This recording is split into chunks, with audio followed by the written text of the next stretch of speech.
As I was saying, on today's episode of Let's Talk FGO, we're here to talk about you having your clairvoyance destroyed, personally, by Albert, because he refuses our calls when we tell him to give us an interview. Anyway, hi, how you doing? It's Let's Talk FGO.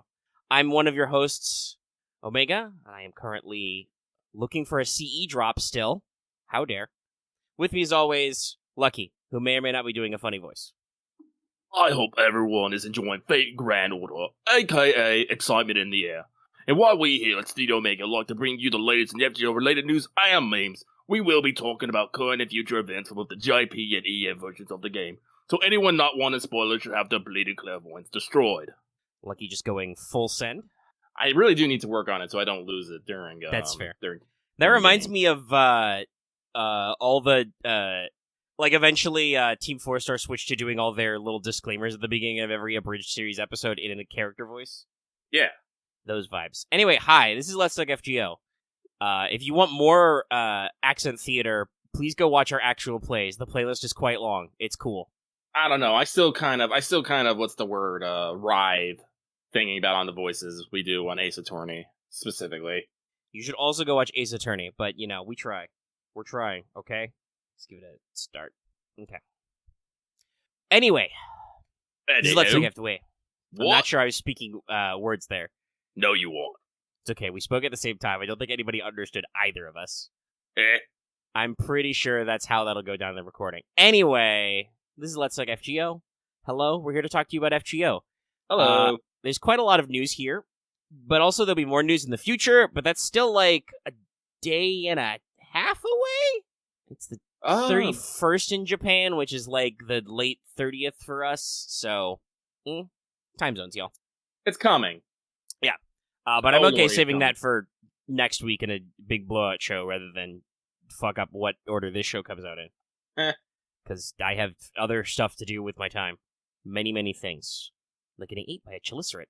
Also watch What's Up, by the way. That's our other podcast. That's about whatever.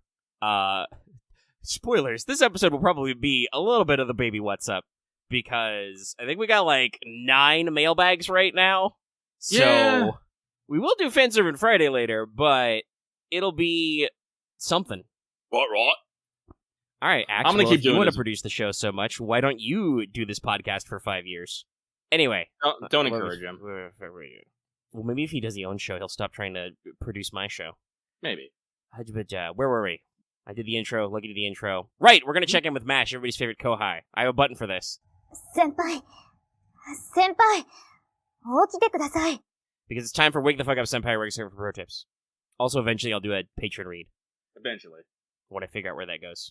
But, the pro tips this week are very simple. First, we happen to be recording this show just before a month rolls over, so we can actually predict accurately what will be coming for next month's mats. So your login mats for August will be giant rings, seashells, and fantasy scales. I think I still need those fantasy scales. Oh, fantasy. But we are, in fact, doing more future mats, which is good. And also regular mats, everybody who's from summer needs a bajillion shells, so... Oh, it hurts me inside. It works out. Also, we now have access to the Leyline Stones, formerly known as Spirit Vein Stones, but Leyline is a lot easier. Look forward for a primer on that one later, because that's also news. Anyway, before I get too much further into this, I do actually want to remember to shout out our patrons, who include, but are not limited to, Adam DeHarp, Architect Tang, Black as a G, Carlos Dragon Ferris, Jeremy Vasquez, just the Fate, Jonathan Sandoval, Jeremy Boston, Early Kester, Reach Raptor, Rise of Kenji, Rogue Robin, Shrovar, Shunpire, Some Guy Named Bob, and Varen the Crow, and possibly you! Because if you like what we do and want to see us do more, consider supporting us on Patreon, get access to episodes early, other goodies, access to the live chat peanut gallery, where you too can get yelled at, which, judging by those times people, super chatted money for Lucky to yell at their support setups, you enjoy, I guess? I don't know. But anyway, it's a great way to support us, and check it out. And we've got a new month rolling around, so, consider it. Thank you. You guys are the best. All right. Hold on. I feel the sneeze. Oh, Lord, it ain't coming. Nope, we're good. Even out. I may still pause for a second to blow my nose, though. Well, while he's taking a break, I'm gonna keep talking in this voice so I can get used to it by Sunday. I'm gonna be playing Porter the Pork Priest, who's supposed to be at least this orc-like fellow who speaks in a bit of an accent. I'm not really good at accents, so here we go. I probably won't use this all recording, but I'll be sprinkling it in here and there, just to get my throat used to it. Okay, we're back, because I do indeed, I turn off my microphone so you guys don't have to hear my gross nose-blowing sounds when I can.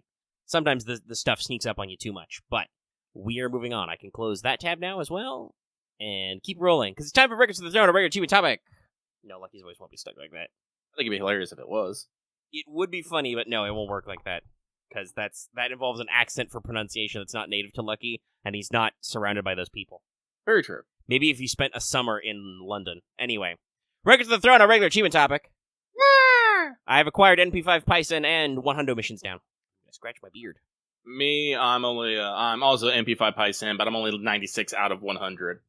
I've been a bit slacking on FGO recently, I'm not gonna lie. Ever since I actually, got the Pythons, got the extra grails and stuff, I'm like, Yeah, I think, not that it mattered per se, because I think I was supposed to, right I think I got my ticket anyway, but I think I missed a login day somewhere, because my streak reset to, 2? It didn't matter, like I said, because I'm pretty sure I got my weekly ticket and then forgot.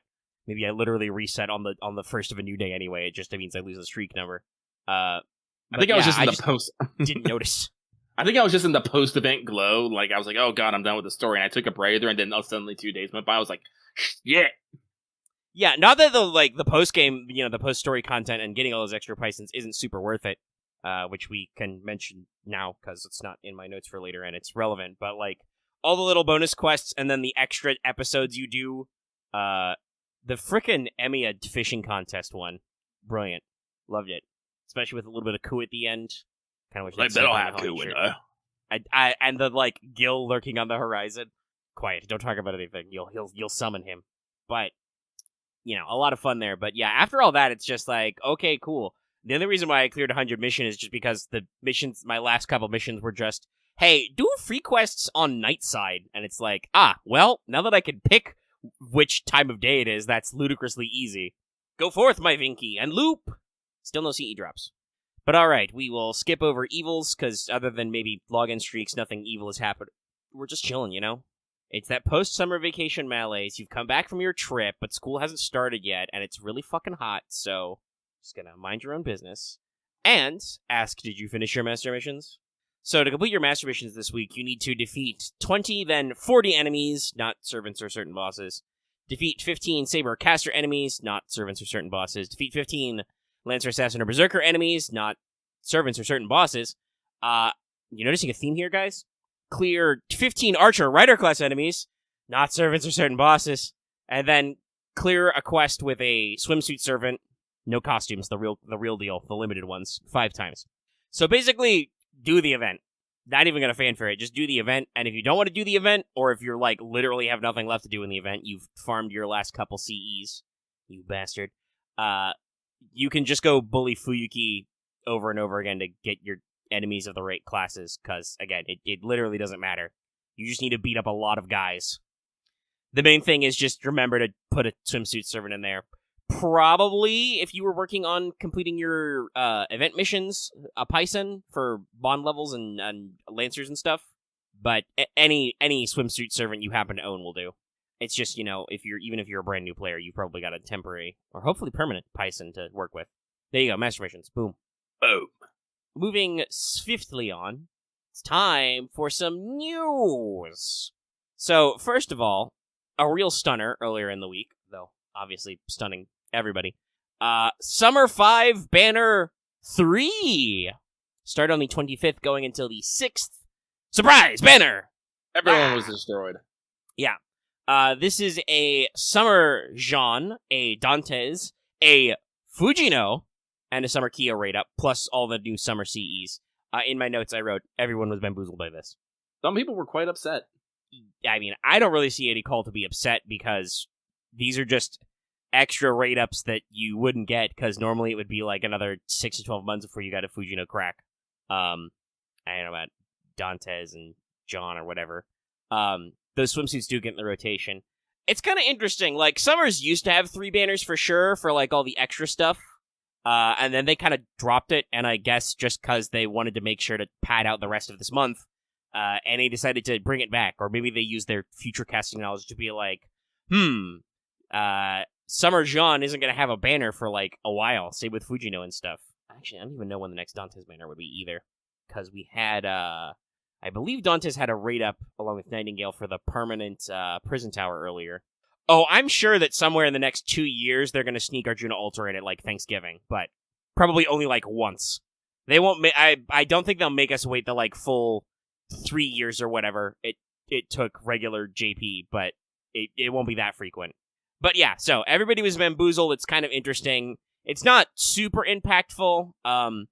Obviously, I mean, if you were holding out, if you'd missed, like, say, Fujino and were holding out for another raid up, because I do believe she gets another one with the rerun of this event next year. You know, because she's got the secret double epilogue date quest at the end. It was the best. I loved it. Yeah. The Dante's one is actually kind of surprising. Like, I know he shows up in the story a couple times, but he's shockingly useless for once. But anyway, there's stuff there, so it's a little surprising. I don't think it's, like, earth-shattering. The main thing is that it is just yet another banner coming out before, you know, the next banner, which is, in fact, supposed to be OQ. Why do I know it's supposed to be OQ? Well, let's move into our next story. Our next NA news, main quest story completion campaign 2022 is the full name. Starts the 26th, so it's been going for a little bit. Goes until the 31st of August. So you got a long while to go here. Speaking of bamboozling, we got another thing early. Leyline Stones. I do believe these were originally at the pre-release for Lost Belt 5.5. So, like, a month ahead of time or something? A couple weeks? I believe so. Yeah. Now you're getting them basically a full half a year. Yeah, the downloads campaign for Murasaki is also, like, that's basically the pre-release campaign. It isn't actually, but it's very close. So it's pretty close. So you get Leyline Stones, the blue rocks. You'll get 3 from just logging in from this time period if you've cleared Fuyuki, and 3 more along with 6 Saint Courts for completing main story quests. This is all retroactive, so if you don't have any more main story quests to complete, you still get your extra stones. So how Leyline Stones work is very simple. When you fail a quest, you know that little menu that asks you, do you want to use command seals or use a Saint Courts? You can now push a button to use a Leyline Stone instead. So they're added to your revives. You can only use them during main quests. Now, this does count EOR for places you can use revives, but it is not for non-story quests, and it is not for main quests and limited time events. Okay? If you started a bit late and you maybe skipped over Epic of Remnant so you can catch up on more current story, this would be a good chance for you to maybe go back and work on some things. Mm-hmm. Now, they do have a time limit on their use. I believe it's like 3 months. But I'm pretty sure at strategic points, JP also extended or renewed this time. I suspect we'll get a bit of a bump or maybe another batch of these just before Lost Belt 5.5. Chat can correct me if I'm wrong, but I'm pretty sure JP extended these after they first came out. And obviously, in JP, they were available a lot closer to Lost Belt 5.5. So I suspect we'll probably get a similar extension as we go forward. And I believe you got another... Yeah, they just replaced them. Okay. So they'll probably just give you another cluster right before Heian-kyo, and another batch should drop around Lost Belt 6 similarly. So don't worry if you, like us, literally can't do any more main story. They will still give them to you. That's why they're time limited. They are time limited to encourage you to use them, but they're not going to, like, hold out on you just because you're done with story. So look for a new batch up. Also, additionally, during this time, it's quarter AP story, I believe all the way through Atlantis, which has been permanently halved after. By the way, your Leyline Stones are good all the way up through Olympus, so they're good until you're done with the story. So if you have yet to beat Olympus for some ungodly reason, possibly because the boss fights are hard, hey, here's like 6 extra revives. Yay! I do believe that, speaking of Epic of Remnant, that is not included in the quarter AP, as it usually isn't. Yeah, because it's not mandatory to clear. Oh, true enough.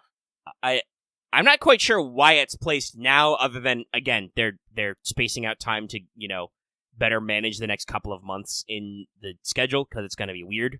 But I believe this was meant to be closer to Lost Belt 5.5 so people could catch up, and we'll probably get another batch of this again before that, because there is a pre-release campaign for that as well, but still.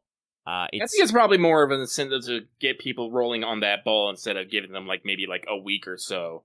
before it actually drops. Yeah, and who knows? Lasingle has access to all the server-side data, which we know they use fairly aggressively.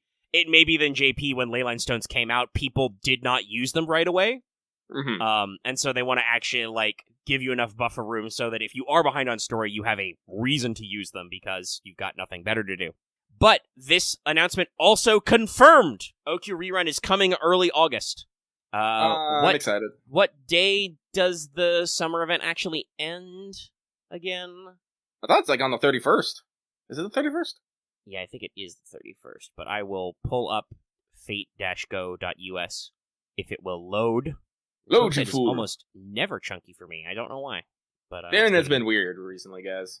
Well, my internet is occasionally weird, but it's storming. But unfortunately, I can't decide which is worse. It's not going to rain here for the next couple of days, which means it would be bad. Gesundheit, by the way. Jesus!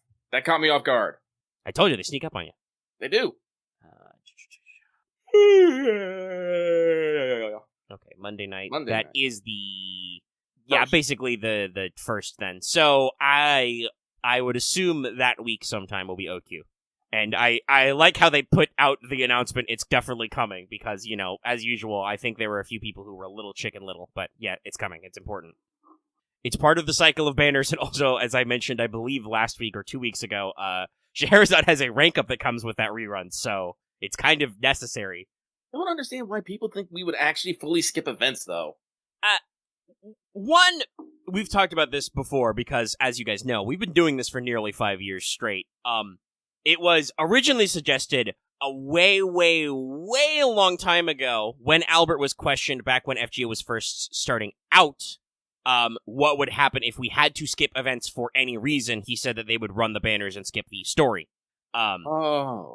Which I think some people have interpolated incorrectly. They remember that he said that once and then don't, like, fact check themselves over the past 5 years where, hey, by the way, that has literally never happened for an actual event with story. Yes, we have repurposed some raid-up banners, but we have never had an issue with a story event that ever had to be skipped. We even still got CCC, even though you cannot play CCC officially in this country. Or I think any of the countries that it is available in. I don't know if a lot of empty time is the correct way to phrase it, but FGO does have some gets up there. Well, yeah, reruns have been skipped with welfares that when the seasons are packed, which I know a lot of people have that concern. But those reruns were skipped in JP, right? So that you know about ahead of time. You're talking about a clairvoyance-defying lack of rerun, which has yet to happen, and even if it did, you would still get the banners, allegedly. I mean, Albert could have changed his mind, but he also might just tell us, like, we don't plan on skipping any events now. I don't know if anybody's asked him lately. Allegedly. We don't actually know. Nothing's ever been proven. So I'm talking about why Christmas 4 was not rerun. We have heard that there was some kind of limitation. I suspect the reason why the Karna Christmas was never rerun was just because that December was fucking packed. Because they insisted on having a new Christmas, and there was Tunguska that year. Which also dovetailed into a New Year's banner that was Koyan Sky of Darkness. So, like, it was just very busy. Depending on how things go out this year, they might be able to sneak in something.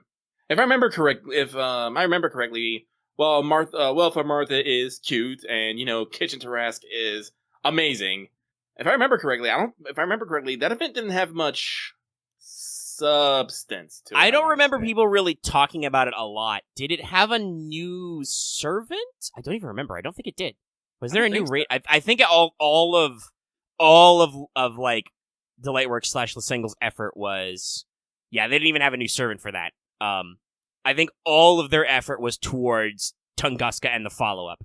It was a Skydy raid-up, okay. I mean, that's good for the time, but yeah. So, yeah, who knows what they do? Like, honestly, other than to get extra Marthas, which I don't know that she's that, as you said, she's neat, but I don't think she's that pressing of a welfare. They might just be able to, like, imagine if instead of rerunning that event this year, they just rerun the Karna one. So Vishra can get another raid-up, please. Well, if they do that, they may be able to then shove Martha's rerun, like, maybe like in July. They have shown they are not afraid to put, like, holiday reruns in weird ass areas. Yes, we have had very early summer reruns. We've had late summer runs. We've had Just early basically- Christmas.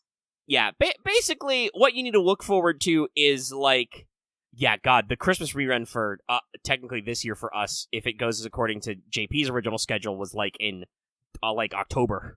Again, I do not think we're going to do that in this order for us. They're probably going to switch that around. Yeah, they reran the original Nero Fez, like 4 or 5 years later.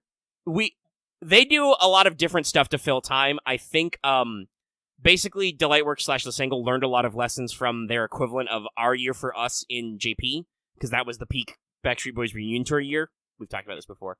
I think they learned a lot from that on how to space out their time better, which is why you see a lot more, like, weird reruns occasionally over the past couple of years, and you see a lot of interesting banners and, like, random main interlude shit lately. I think they figured out how they space their time out better. But yeah, we'll see how the rest of the year shakes out for us. I just think that, like, as Albert has pointed out on panels, I feel like a decent amount of the FGO NA community is a little too comfortable with the clairvoyance, and that like, it means that when you do anything to shake that up, people get really freaked out for no reason, because it's almost like people forget that we have this precedent of the fact that they've been running this server for like 5 years, and in general, everything has been like positive and about bringing us like content improvements and quality of life improvements early and often and all that stuff, and just you're like, oh my god, these bandits are out of order, we're doomed, we're gonna skip all the events. Which, by the way, doesn't even make any goddamn business sense. Kama's limited, she's very popular. They're doing a summer Aldiver next year. Why the fuck would they not want to take your money? I am so getting that fucking small comma wolf hoodie CE. You will not stop me. That thing's amazing. Yeah, no. Actually, where's that newest redrop art? Where is it? I'm gonna post that. By shit the way, for I you. feel like that's an excellent segue into our next news topic if we're done talking about this one. Yeah. Which is that JP has its own news, obviously. They are going to be doing their anniversary soon. I believe we already have a link for that stream. Somebody has posted it in our Discord somewhere where we will find it. We did have another bit of slightly sad news. Aoi Yuki has tested positive for COVID, I believe, and will not be appearing at the panel. As of yet, I haven't heard anything about a substitute to bring in an extra actor. But hey, everybody, it's, almost like this thing is still endemic and highly transmissible. So, wash your hands, wear your masks. Wait, so we're 2 down now? Yes, -2, but remember they're swapping in Rumi Okubo for Ria Takahashi, so we're +1, -1 now. Ah! Yeah. Hopefully nobody else catches anything at the last minute, but again, this is why, like I said, wash your hands, wear your mask. I wonder if this happened when they went to the Wada Arco exhibit. If people are upset about you wearing a mask, push them down the nearest hill. It's probably less safe than them not wearing a mask, or more safe, whatever the grammar works on that. Ah! Yes, that is an excellent retweet. I mean, the odds that you'll actually break your neck rolling down a hill are probably low. I'm You're just at the laughing. most risk of serious injury from falls when you're incapacitated, because you have all these autonomous reflexes which you're designed to keep you safe. Sorry, I'm just laughing at the background dead icon. I'm just like, what the fuck? What the fuck happened to me? Yes. All violence is purely hypothetical and a parody. YouTube. Never mind that YouTube hasn't yelled at us for saying fuck in like, I don't know, months. Yeah, it's a great I'm sorry, Discord. Arctic, I'm sorry. I'm laughing at that because I'm gonna keep tangenting today because you can't fucking stop me, and we need to pad out the show a little bit. We've managed to But- make the raw recording go for almost 30 minutes off this bit alone. We're doing good. We're doing good. But Lucky did a goof. If people might know, this actually might be why we don't have as many people as we could. But Lucky forgot to do mailbag and forgot to upload the latest AP. I remember I caught myself Wednesday and I got mailbag out, but I didn't remember until like some early hour at work. And I'm just like, I'm tapping away. I'm just like, hang on. I'm just tapping away at my computer and I just go, wait, did I ever upload the fucking AP? And I'm at my computer, so I can't go like just rushing all over YouTube and that. So I just snuck over. I'm just like, hey guys, did I upload the AP? And wasn't one of our mods was all like, Yeah, one of our nope. Was like, nope. It was 9 days ago. And I'm just like, son of a bitch. And I finally got that out. But one of the things I like to do, like every single time I upload AP, is I never just actually name it what's going to be. I always put some sort of message into it, just so it can go, heh.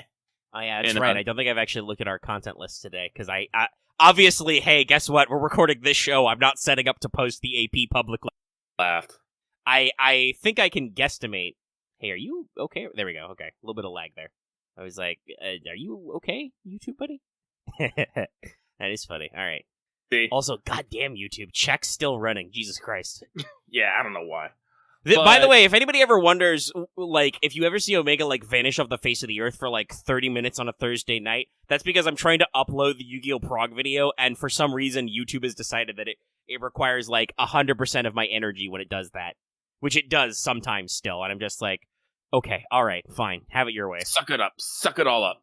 Alright. Anyway, so this particular AP is the second part of our Northwest Industries Spall job, in which Claymore, played by me, does a lot of murder, a lot of gory murder, all for a very, very reasonable cause. So in the title of this one, I put, it's not murder, it's a message. So, Architect, you got me. All of which, by the way, is considered advertiser-friendly by YouTube. Also, please hold for a sec. I've got to stop the recording because now it's lagging and reset. And it'll tell me there's dropped audio, and there won't be. All right, well, we're back. All right, and we're back. So, that gave me the giggles. And you should check out that AP, whatever it appears on the channel, probably Sunday. I had a lot of fun. I did a lot of murder. Most of us had some fun. Axe had a little less fun because he was not necessarily doing super hot with the planning or the rules, but it happens. Remember all those times that Dallas has done terribly on rules and caused something terrible to happen? Frequently. I'm never bothered by Dallas's rules. I'm more bothered by Dallas's actions. Hey, at least his upcoming Gensakai character is a tank, and thus, if he accidentally stumbles into getting beat up, that will be part of his role. As long as he doesn't start cramming baskets of chicken on his head and, running and splitting from the party. I mean, there's no guarantee about the chicken, but I'm pretty sure he's got to stick pretty close if he wants to actually tank. But already, we lost it a little with the funnies, but there was a great segue into our next topic back there. Yeah. Which was JP continues to do content, as we were saying. So they have Advanced Quests Part 7 as part of their little, pre... lead up. Also, I have to chat and interrupt myself. Tyranno, that's incredibly hilarious, and I have to tell you why, because only me and a couple of the other AP guys would know this. But when I was helping Dallas finish his character up the other day, he said that he actually at first thought considered he would call his character Leroy. He decided to switch that to something else. Equally incredibly over the top and appropriate.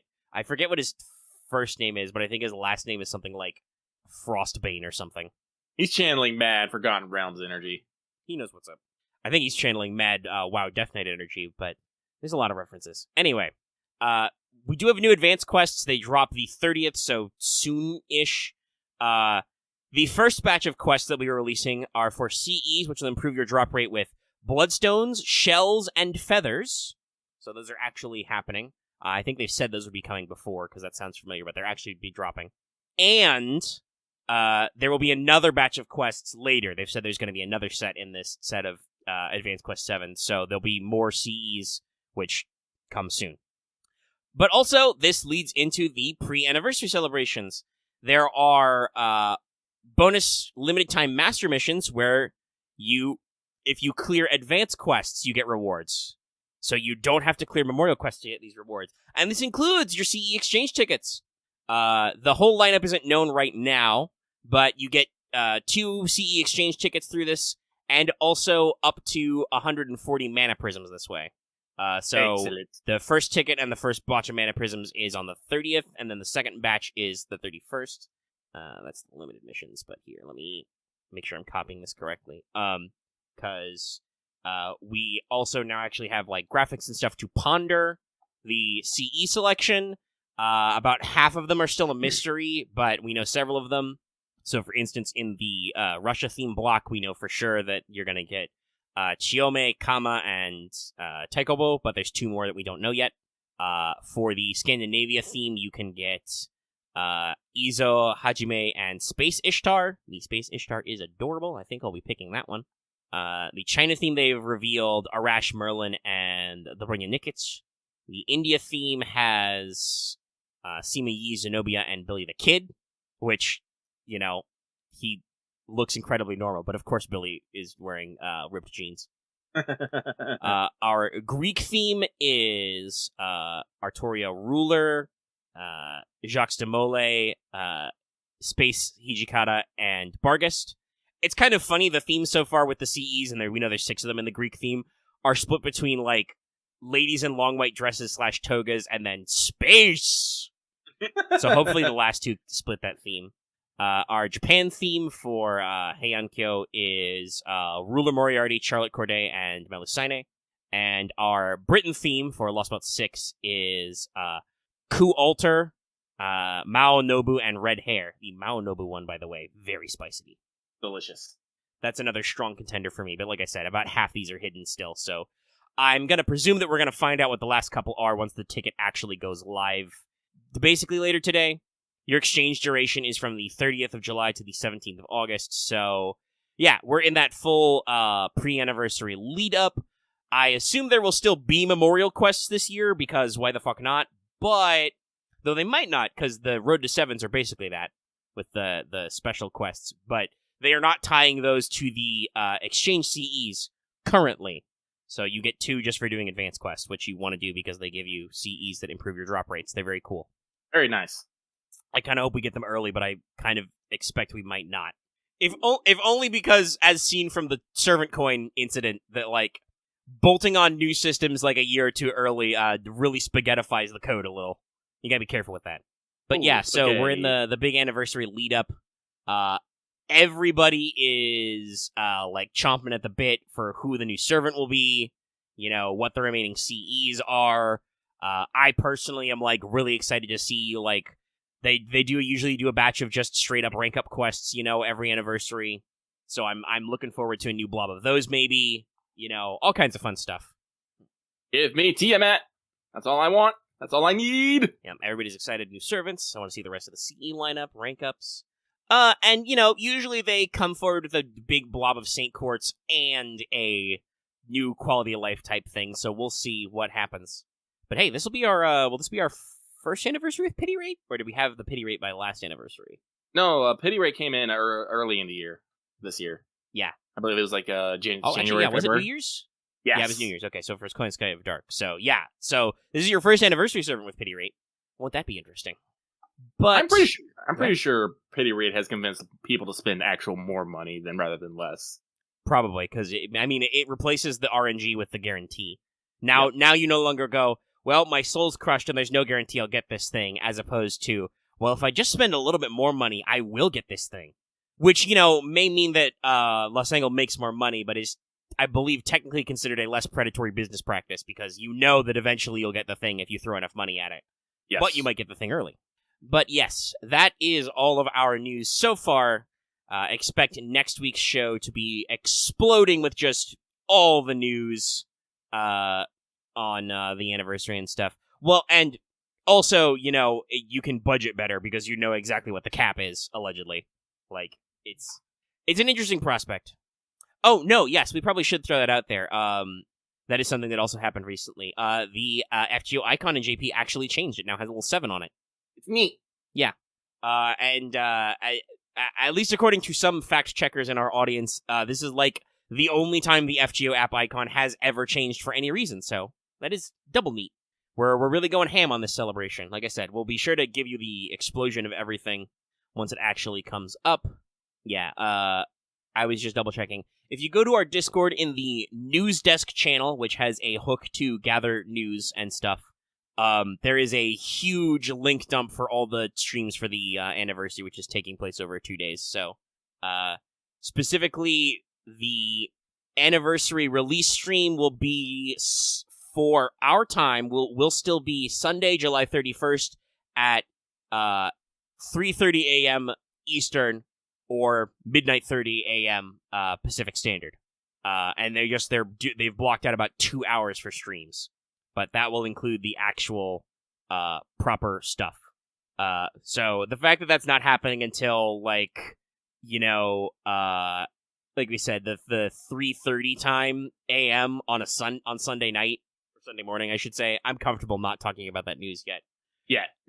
We'll get to it next week. You guys will have plenty of time to parse it over, and all the little details will become clear, and you can watch the stream in your own time. So, what you up with that? It is now time to transition to the transmission that is mailbag. All right, let me see if I can do this right. All right. It is time for this week's Let's Talk FGO Mailbag, the segment where we read what you lot have to say and comment accordingly. Let's say, this week we only got 9.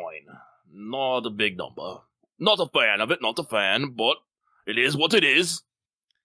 To be fair, I don't think I tried to social mediaize this one, but you post about it everywhere on Discord. I do. Join our Discord. Go to our community tab. People use those. Follow us on Twitter as well.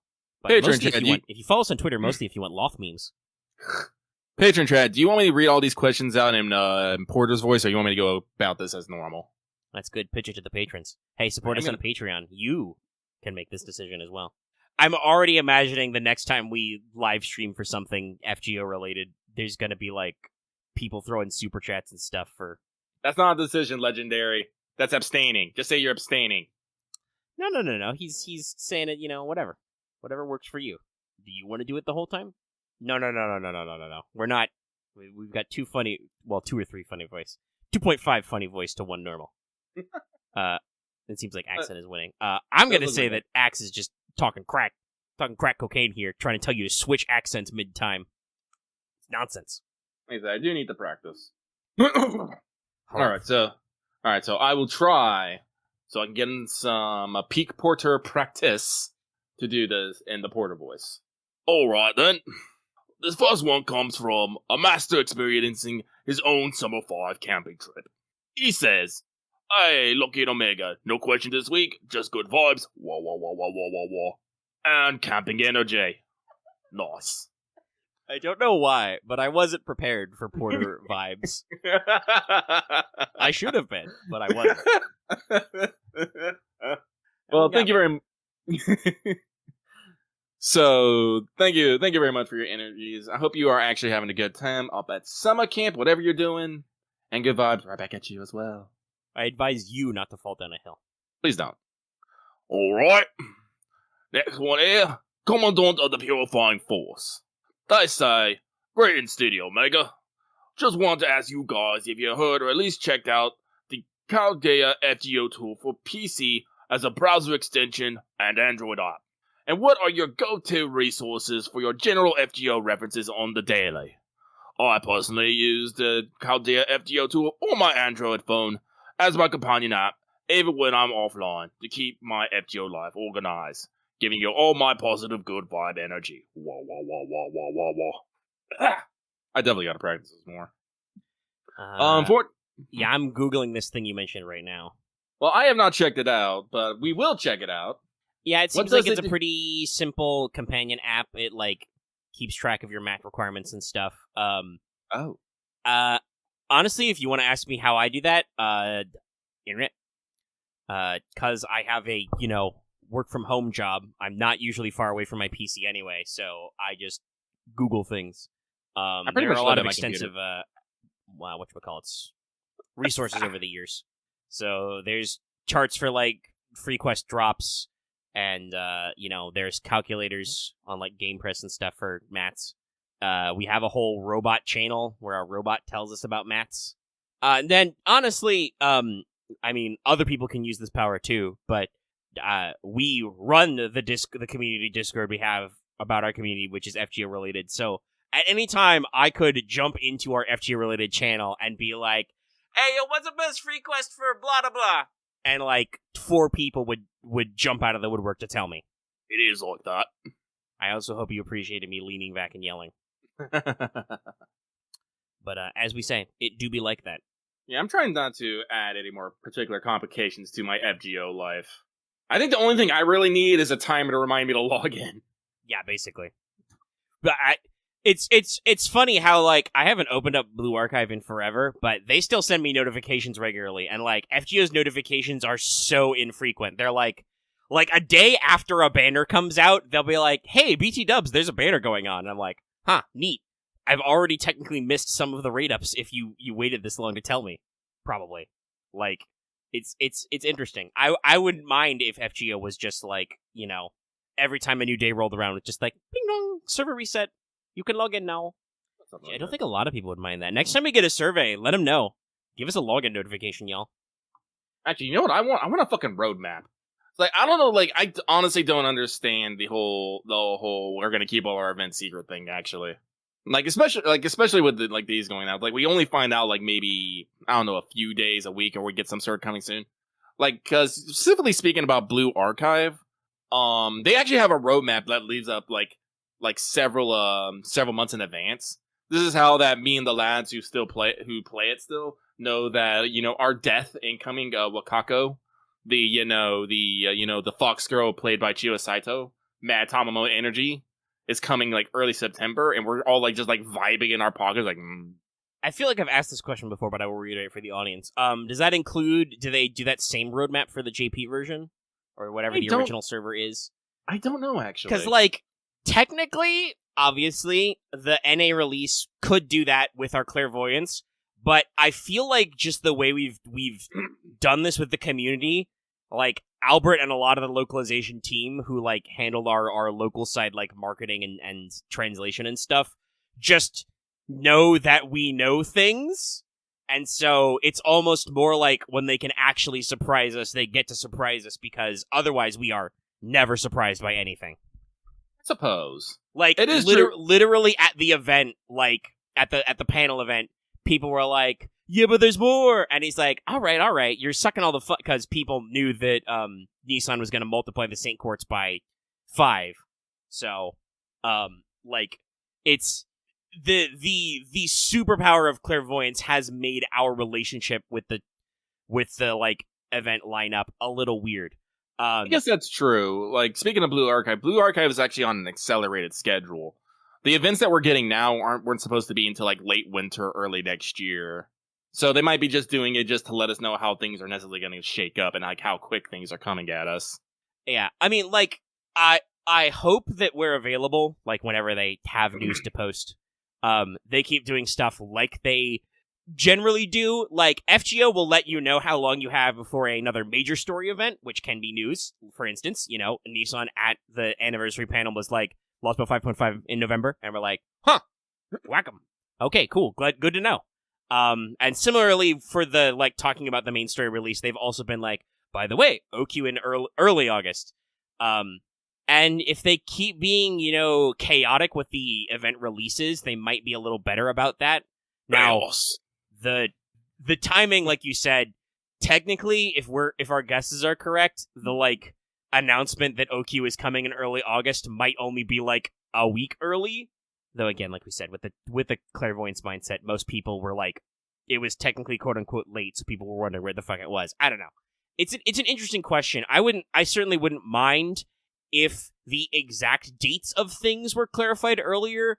I have joked many times about the Albert is trying to kill me, where, like, knowing the exact dates and times of when banners drop or are released is kind of unknown for FGO, and obviously that lets them do stuff like the surprise, you know, Summer 3 banner, which we didn't know about at all because it wasn't in Clairvoyance, and that's an actual genuine surprise. Whether people are upset or excited, that's a new, genuine reaction to have. But thankfully that didn't involve any new servants, because that would have absolutely bamboozled, like, our video release schedule of, like, wanteds and stuff. So, like, I wouldn't mind solidifying the dates and times, you know, at least a couple days in advance, but I don't know. I also feel kind of like part of the majesty in FGO JP is, like, you generally don't get your news super ahead of time. They have more streams than we do, so they usually do, like, let you know a little bit about big stuff, like, usually, like, a month or two ahead of time. Mm-hmm. But I don't know. It's definitely, the Clairvoyance relationship is weird. And who knows, maybe if they're gonna fuck up Clairvoyance, Albert and you know, he's no longer trapped in the screen, we'll get more streams and stuff regularly, and Albert can be like, you know, blah blah blah. and our dev diaries, right? Those sometimes have future events. Maybe we can keep getting those with more frequency. It's just, I kind of feel like you said, FGO hasn't established a roadmap before, so if they were to start road mapping more, that would be kind of like uncharted waters where they kind of have to figure out what their rhythm is.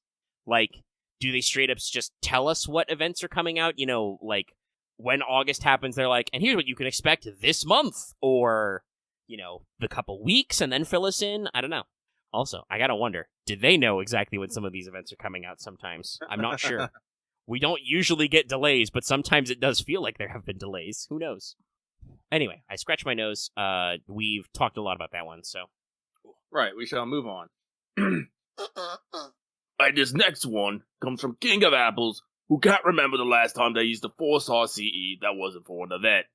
I'm actually trying to think about that. I really don't use 4-star CEs much myself, unless it's for an event.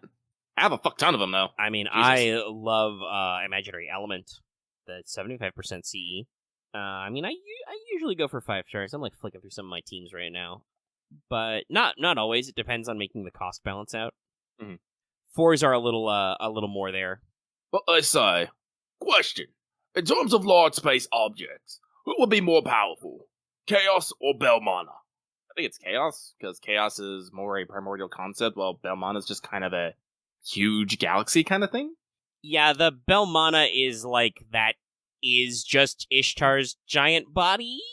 So, like, yes, she's like galaxy scale, but also she's not really, because we can see her. Whereas, remember, Chaos was so large that, like, we couldn't fucking perceive what the hell was going on, right? Right. So, like, the Space Ishtar Belmana thing is, like, that's big, but I think Chaos is bigger? I think so as well. We shall move on. Sun. Anyway, we shall move on. This next one comes from the ghost girl caught me off guard and dragged me to Gotcha Head. Or, excuse me, Gotcha L. I gotta learn to chop off some of these consonants, You gotta drop your H's, mate. Your H. My H. They go on to say, Fujinon got me good, guys. Good vibes. Wah, wah, wah, wah, wah, wah, wah. To you two, and good luck on all the other listeners rolling for Georgia. Yeah, no, the Fujinon thing definitely caught off guard. I think, if I remember correctly, when this event originally dropped, people were a bit livid. They were mad a bit that Fujinon was not given a rate up. And I think they were also doubly incensed, because I do believe this happened in the Korea server, is that when the Korean server did this event, they got the Fujinon rate up. I think this was actually like a point of contention they had at something.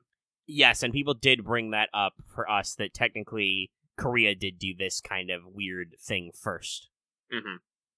I have my Fujinon. She is level 80, and I love her dearly, but I have comma in like a week, and I don't have much, but I would like to try to spend as little as possible on this.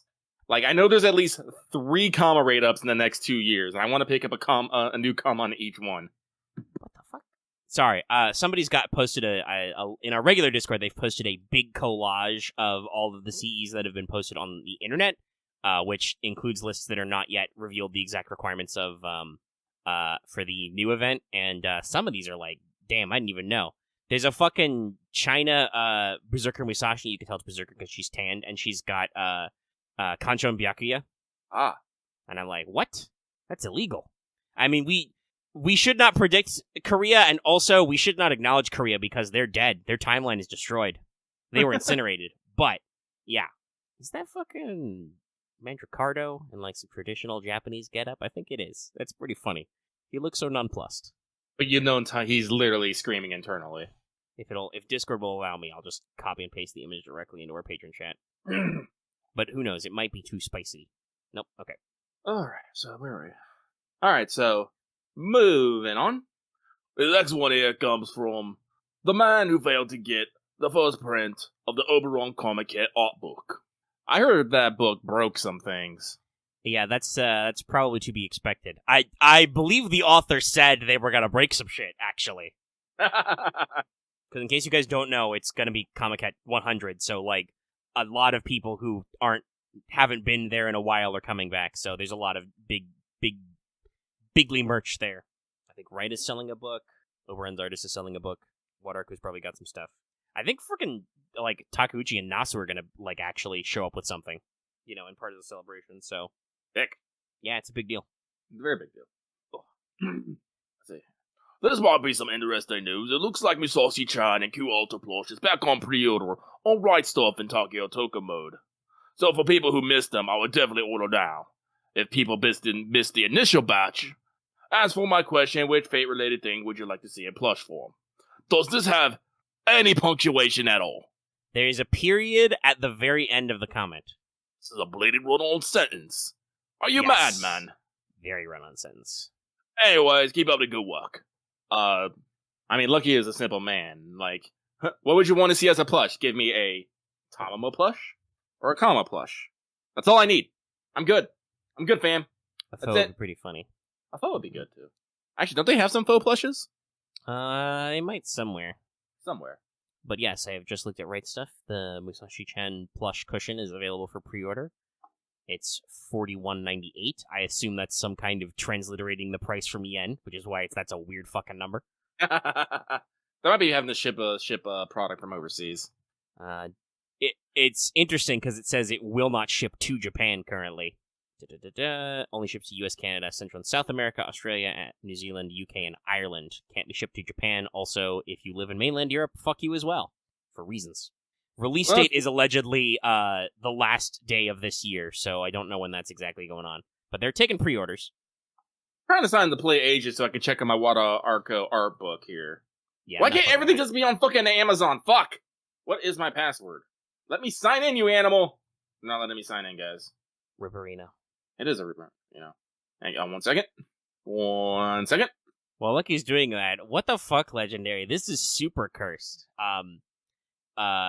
He has posted a collection of images of real life objects that are currently casting no shadows because it is a particular type of noontime where the sun is in fact directly above, and there are no shadows. And I'm just like, damn, it's kind of weird. Yeah, this fucking level looks photoshopped because it has no shadow.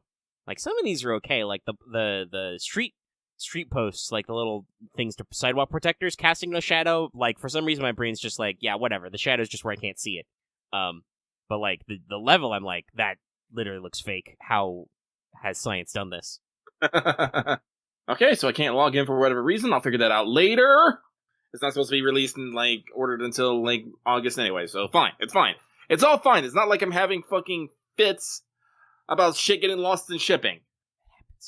Where am I? That reminds me, I need to pluck in a pre-order for some more cardboard crack. There it is. Alright, let me see. I hiccup. Too much throat clearing. Anyway, this next one here comes from Moon is in a bad mood. They say, question. Hello there, Omega and Lucky. Hope you're having a great day. What's something that you wish wasn't normalized and still accepted to this day?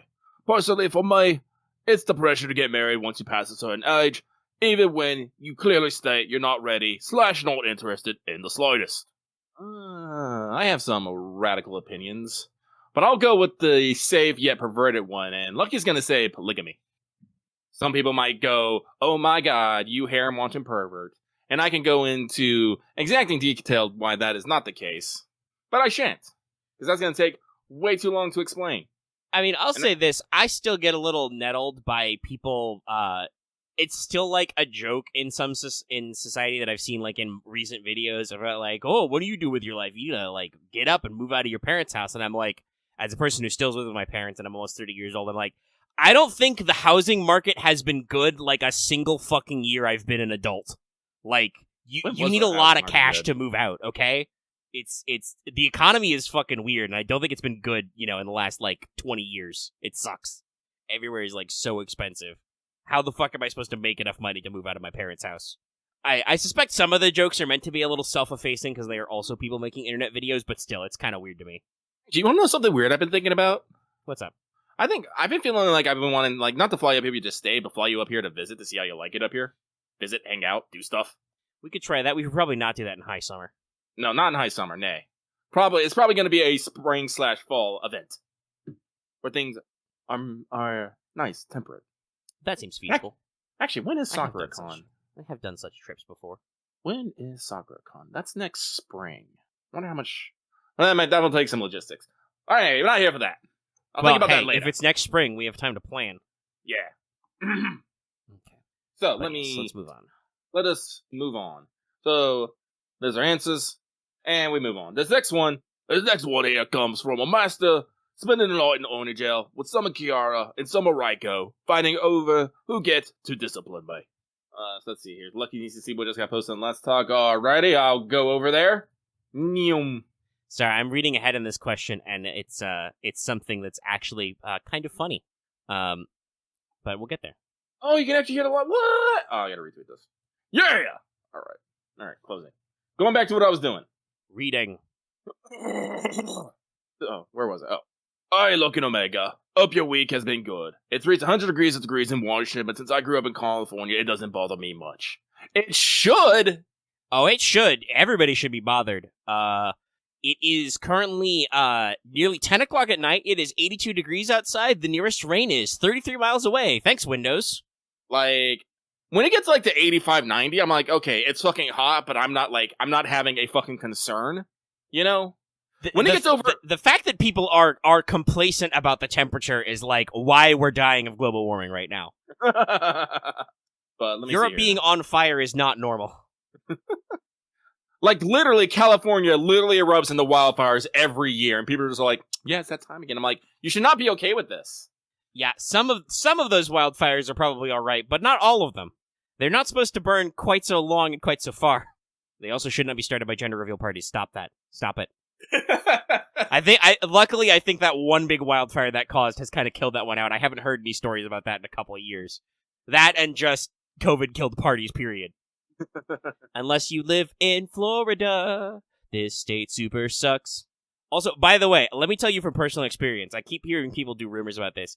If our current governor, DeSantis, runs for president in a couple of years, don't vote for that guy. I don't care what your political affiliation, don't. He's not great. I understand that we wanted to keep the borders open for tourism and shit, but like, nah, Florida was very bad with the COVID and stuff. I do not necessarily trust him to make smart decisions for this country that keeps people in it alive. Which is what I prefer out of my world leaders. Okay, thanks, bye. Death number go down. Meanwhile, people are just posting all kinds of fiery gifs and memes in our chat. I will continue moving on. I guess this person has several blobs. Thanks for not throwing out my question last week. I will attempt to write in the Horny Train event so we don't get in trouble with the YouTube police. So, funny quirk I found during the event, my journey was swapped between quests, which I found to be quite funny. Have you guys found any glitches while playing this game? Sending you the good vibes. Wah wah wah wah wah wah wah. And time to pull out the bully karma gloves again. So, first Fun off... fact. Oh. Not a glitch, is I think what you were going to say. Yeah, no, it was Yes. entirely intentional. That was the reveal. You were two people the whole time. Oh my god. I think we can safely say that because we gave the spoiler warning at the top, and also you have like 3 days left to finish the event. Well, yes, I'll say that. Somebody in chat brought up, by the way, the dry heat is different. Yes, I talked about off mic. Some of you were here for that because I gave the ping. I stepped outside briefly to go, see a cat who was completely comfortable hanging out outside on our enclosed, screened-in patio next to our pool, right? Which should be cool. No. I stepped out. The humidity is such that I was immediately swimming once I got out. Like, I was immediately damp everywhere. The humid heat is very different than a dry heat. Even so, remember, stay out of direct sunlight, drink plenty of water. But yeah, no, the gender changing was not a glitch. I'm trying to think. Have I ever seen, like, a weird glitch or display? I have. Yeah, you've got a famous one. Do I? Is it famous? I mean, I think it was pretty well known if people remember it. You immortalized it in our thumbnail for that week, I believe. I literally forgot. Which one was this? The CE with no image? Oh, yeah. Well, I remember that one, but I think I got one that I think maybe might be more unique to me. Yep. So, I don't remember what quest this was. It was really fucking weird, but it also let me understand actually how big the fucking stages were.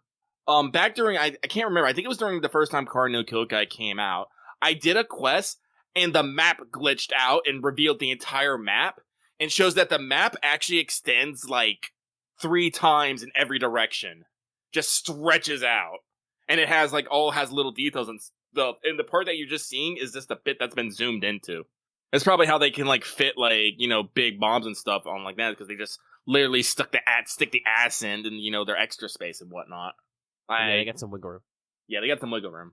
Some of those are like almost like pseudo skyboxes where they loop a little bit of detail. But yeah, that's something you sometimes see. I think a lot of people were, in a non-glitch way, surprised when really fucking tall units like Ivan and King Protea came out, where you can like see a lot more of the map because it has to zoom back because they're fucking huge. Yeah. Huge. Yeah, I'm trying to remember. I think I was this was very early in FGO. There was an issue with some where like your servants and CEs were glitching out and would temporarily vanish, and like your EXPs wouldn't spend correctly. I did actually get some of that, like trying to spend EXP or level or feed a CE extra copies, and it would like, this blah blah blah does not exist, kick you back out. Because there were actually some times earlier on in NA's profile where there was some weird shit that I actually personally experienced some of that weirdness, but you don't usually get that these days. We're pretty stable. Yep. Alright, so let's move on. The next one here comes from the Titan King, now in possession of Blue Eyes Ultimate Sigurd, aka MP3. I shake my fist at you because I really wanted a Sigurd, but I didn't want to spend more money. I cried. Days since Lucky spent his soul's fire. Something. Something. That's a weird glitch somebody got. Wow. Is that yeah, it's an enemy sprite has failed to load, I think. You can see like his polygonal skeleton, but his actual deets aren't there. Wild. It is wild. Hey, McRonald, Loki, and Son Tokyo Omega. With some of the swimsuits possibly being revealed tonight, what are some of your last calls? Also, with the release of Digimon Survive, what's your favorite Digimon/evolution line? Mine is Seadramon and Tyrannomon line. Anyways, that's it for me. Sending good vibes your way. Wah wah wah wah wah wah wah. And hope you've had a nice weekend. Reference is Devil is a Part-Timer. Season 2 out now on Crunchyroll. Well, we still have to wait a couple of days because, you know, I rattled off how many hours it is until the stream. But yeah, we'll probably see like the first banner when they do all that panels. I don't know. I think I've done to death my predictions. Lucky, anybody you want to yell out again at the last minute? Give me Summer Lip. Give me... Technically, it's only been a year, so I don't know if they'll do a Summer Koyon, but they could. That would be pretty funny. It would be pretty funny. Two of her. Yeah. Would it be Summer Koyon of light or Summer Koyon of dark? Make it both. That would be pretty funny. I would love that. As for me, you just know that I'm seriously like, I'm not going to stop. I'm not as bad as other people, but like, I'm not going to stop yelling about Summer Medusa. And Takeuchi doesn't have to draw like 4 story characters. He can do some fucking work this summer. A lot of people saying Koyan Sky of Twilight. Yeah, there's a lot of jokes there. Also, Summer Lancer Alter. We need to continue the Artoria lines. Yep. Actually, it's been about 2 years. It's probably time for Summer Castoria. Yep, you can technically do that. That would be a thing you could do. That would be, I mean, I would find it a terrible shame if they didn't do Lancer Alter first. Yeah. Come on, Summer Avenger. But, you know, you are correct. It has been 2 years, and that's probably why we didn't get an Artoria face. Summer Lily is also a valid meme. You know, Summer Aresh is another meme we've talked about at length. Yeah. I feel like that's too... even though it's been a year, that's still too early. I know. I feel like I'm kind of joking about Koyanskaya because she's also only like a year old. But Morgan's in like the same boat. It's like I feel like they don't want to do like the limiteds, like their big limiteds until like 2 years have passed. Well, they say they like to wait a year, and Morgan was like right around this period a year ago. Like, yes, it has been over a year, but that would have meant that they would have had to be writing ahead of time. And Morgan's story wasn't complete until after a year ago, because it wasn't until like mid-August when the actual like full of Lost Belt 6 came out. So. Yeah, but I do. She also got like 40 rate-ups as well. I do remember that they put Morgan in a swimsuit and put her in the background of a CE. I remember that shit. I remember that. Well, that's because the summer was super delayed that year as well. But like with Koyanskaya, you have the excuse that they've been writing her for like 4 years now. You know, so even though technically as a playable unit she's only been out for a year, you could probably swing that because they have a lot of familiarity with her. And Wad Arco, I'm sure, would have a lot of funny stuff to do with costumes. Summer Nightingale, You Cowards is a good one. Summer Aresh, Summer Semiramis, because you made that joke, like, how many fucking years ago in Choco Gardens? What's another one I was going to say? Oh, yeah. Hey, you know how we talk about how summers are in CEs and, you know, the Nightingale, whatever? Wad Arco, I demand you give me Summer Drake with the ponytail. I'd be fine with that being a costume, honestly. Well, I mean, yes, I would also I would just prefer Extella Link Drake in the costume because it's fucking great. It's a great look. But, Drake was one of the original summer CEs, and everybody's always like, ooh, the summer CEs predict the future. No, they don't. If you say they predict the future, okay, where's my summer Drake? Where is it? It didn't happen. Bullshit. Fake. There's no, I disbelieve you. You can say it was the 4-star. Yeah, Axe is it right. Where the fuck is Summer Adelante? It's not universal. Summer Jack was in a CEs, and so was Wasn't I mean, obviously some people will go, oh, but males, but the magic of anime genders, weren't Dion and Astolfo in a 4-star CE? Yes. Astolfo had amazing belly that you just wanted to rub. I remember that CE. Listen, you guys, humans are programmed to find patterns. I disbelieve. There are no patterns. They're all fake. No, yes, it was that 4-star. No, the Astolfo one was the 3-star. Oh, Because it was that one in Void Ice, I think it was.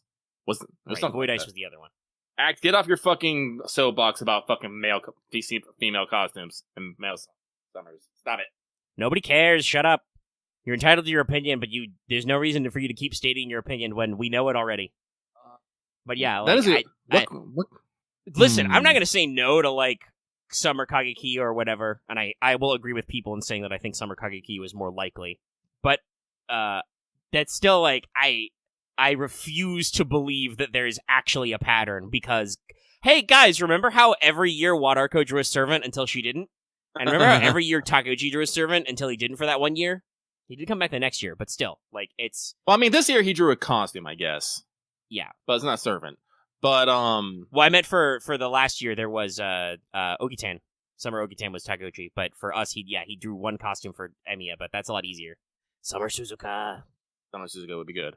Actually, what I've been thinking about is, I want a Summer Odysseus, because, just that one moment, at the end of the event, where, you're wrapping up and then Murasaki gets stolen by Seishun. Nagani's like, we can do this, and while we do this, you can tell me your story, because I'm sure it'll be delightful. I was like, that was just my heart going, He's also such a bro to Murasaki. He's like, lady, art thou injured? And she's like, no, this is a fashion statement. And that's when Seishun busts in and is like, gasp, Karuchi, are you being fashionable? But yes, I also approve of Odysseus. Hey, by the way, drinking game queue. As of today, when this episode came out, OSP over the Sarcastic Podcast did a phenomenal video summarizing the entire Iliad and Odyssey era, the Trojan War, including several of those disparate sources that are fragmentary, like the Nestor, which we have 5 lines from. It mentions many characters you're familiar with, the Dioscuri, Achilles, Odysseus, lots of other people. Wasn't the Iliad the first thing they did where Red started drawing stuff for it? Yes. Yeah, I remember that. Yeah, and she talks about this a little bit in the start about, existential angst about the fact that was the first thing they did with the drawn characters, so it haunts her to this day. But don't worry, when Odysseus shows up in this, he's still wearing the headband. He's still Solid Snake, right? Yeah, no, there's still plenty of references. He hides in a cardboard box at one point. Perfect. Yeah, no, it's still great. It's very good. You should. It's shockingly the entire Trojan War is summarized in 13 minutes, but it's a really good 13 minutes, and it will remind you once again that Agamemnon is a huge tool, and we hate him, and nobody should feel sad he was axe murdered because he sucked a lot. God, did he suck so much? I can't believe Menelaus was his brother. That guy is surprisingly non-suckage. Which one's Menelaus? Agamemnon's brother and Helen's husband, the king of Sparta. Ah! He was also cool to Telemachus when he's bumming around in the Odyssey, looking for his dad. Anyway, go watch that video. It's really cool. But yeah, it's a good shout out for us talking about stuff going on. And it does remind me that, God damn it, Odysseus is so cool. I'll get him eventually. He's permanent. Someday. Or maybe they will do Summer Odysseus. He can put on some swim trunks. I was I definitely I just want him in a story, Yes, being there, cool hanging out with me, being a good boy, playing some b-ball, something like that. But yeah, there's plenty of weird stuff. Yeah, I know he's got to rate it for the Lotto event, but that's in the middle of this year. There's shit this year, guys. Remember that Trom thing happened? That's only a couple of months apart, tops. I think it's a little closer than that, actually. Lucky has a sneaking suspicion who must surprise anniversaries ever might be, but I'm gonna hold that thought. Well, we'll find out soon. Hey, chat, though. This video should go public before... Let me actually double-check the hours. I'm pretty sure, by the way, date and times work, but... I'm not gonna say, because I don't want to tempt fate. Yeah, it says that would be Sunday. It's currently Friday. So this will go public, because it'll go public Saturday afternoonish. But yeah, hey, if you're there listening to this episode, give us your last-minute guesses about who could be Summers or Anniversary or whatever in the comments below. We like your comments. And I figured out I can turn on a button so that you can't post links in our comments anymore, so don't try, because it'll get rid of the spam bots. Ayo. Heyo. I also undid the setting where we have stricter live chat comment searching, so we can stop approving comments when people say fuck or anything, actually, because it was very strict. Okay, I don't want to tempt more fate. If you guys are gonna be pedantic about it. Pedantic. Also, as for the Digimon part of the question, I'm not a big Digimon guy, but the third series, Tamers, was always my favorite, so I'm kind of a OG Gyomon to Gallantmon guy. Very classy. But there's about a bajillion Digimon games and like seasons since I last paid attention, so I understand. Very basic, bitch. I like Renamon for reasons. Shocking nobody. It's like that everybody disliked that meme, but it's everybody expected that. It really is. Oh. Hey, I mean, it's what line is the favorite? Have you seen Sakuyamon? No, it's great. I know what's up. Listen, it's my favorite. Listen, I just super dig the fox aesthetic, alright?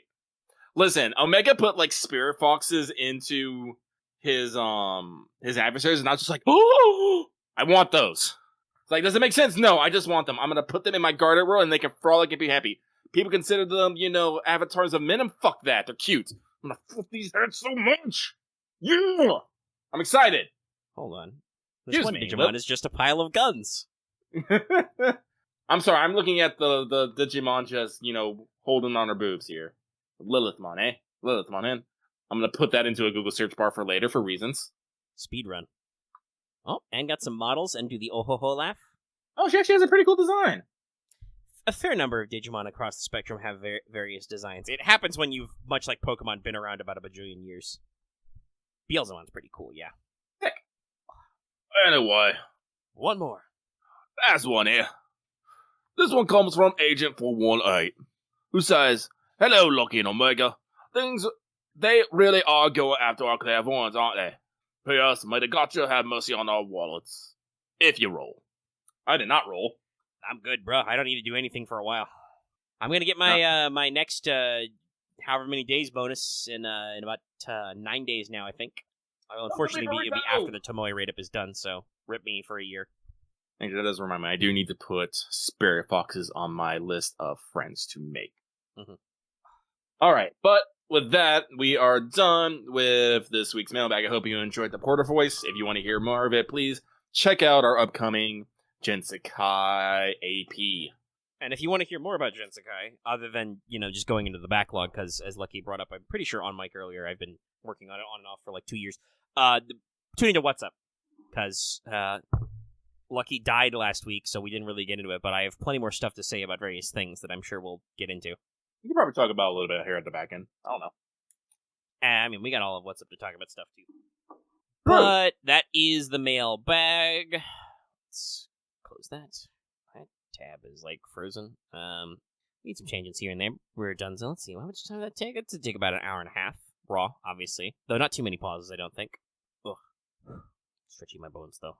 But yeah, let's see. I mean, just in general, we got a lot of stuff I see, while we've been talking, our Discord rolling in a lot of things.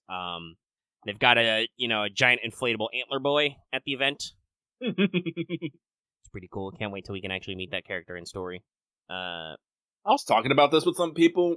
It's probably because I haven't seen the event, but I find the absolute and overwhelming desire / want for love for Oberon to be a little, I'm like, wow.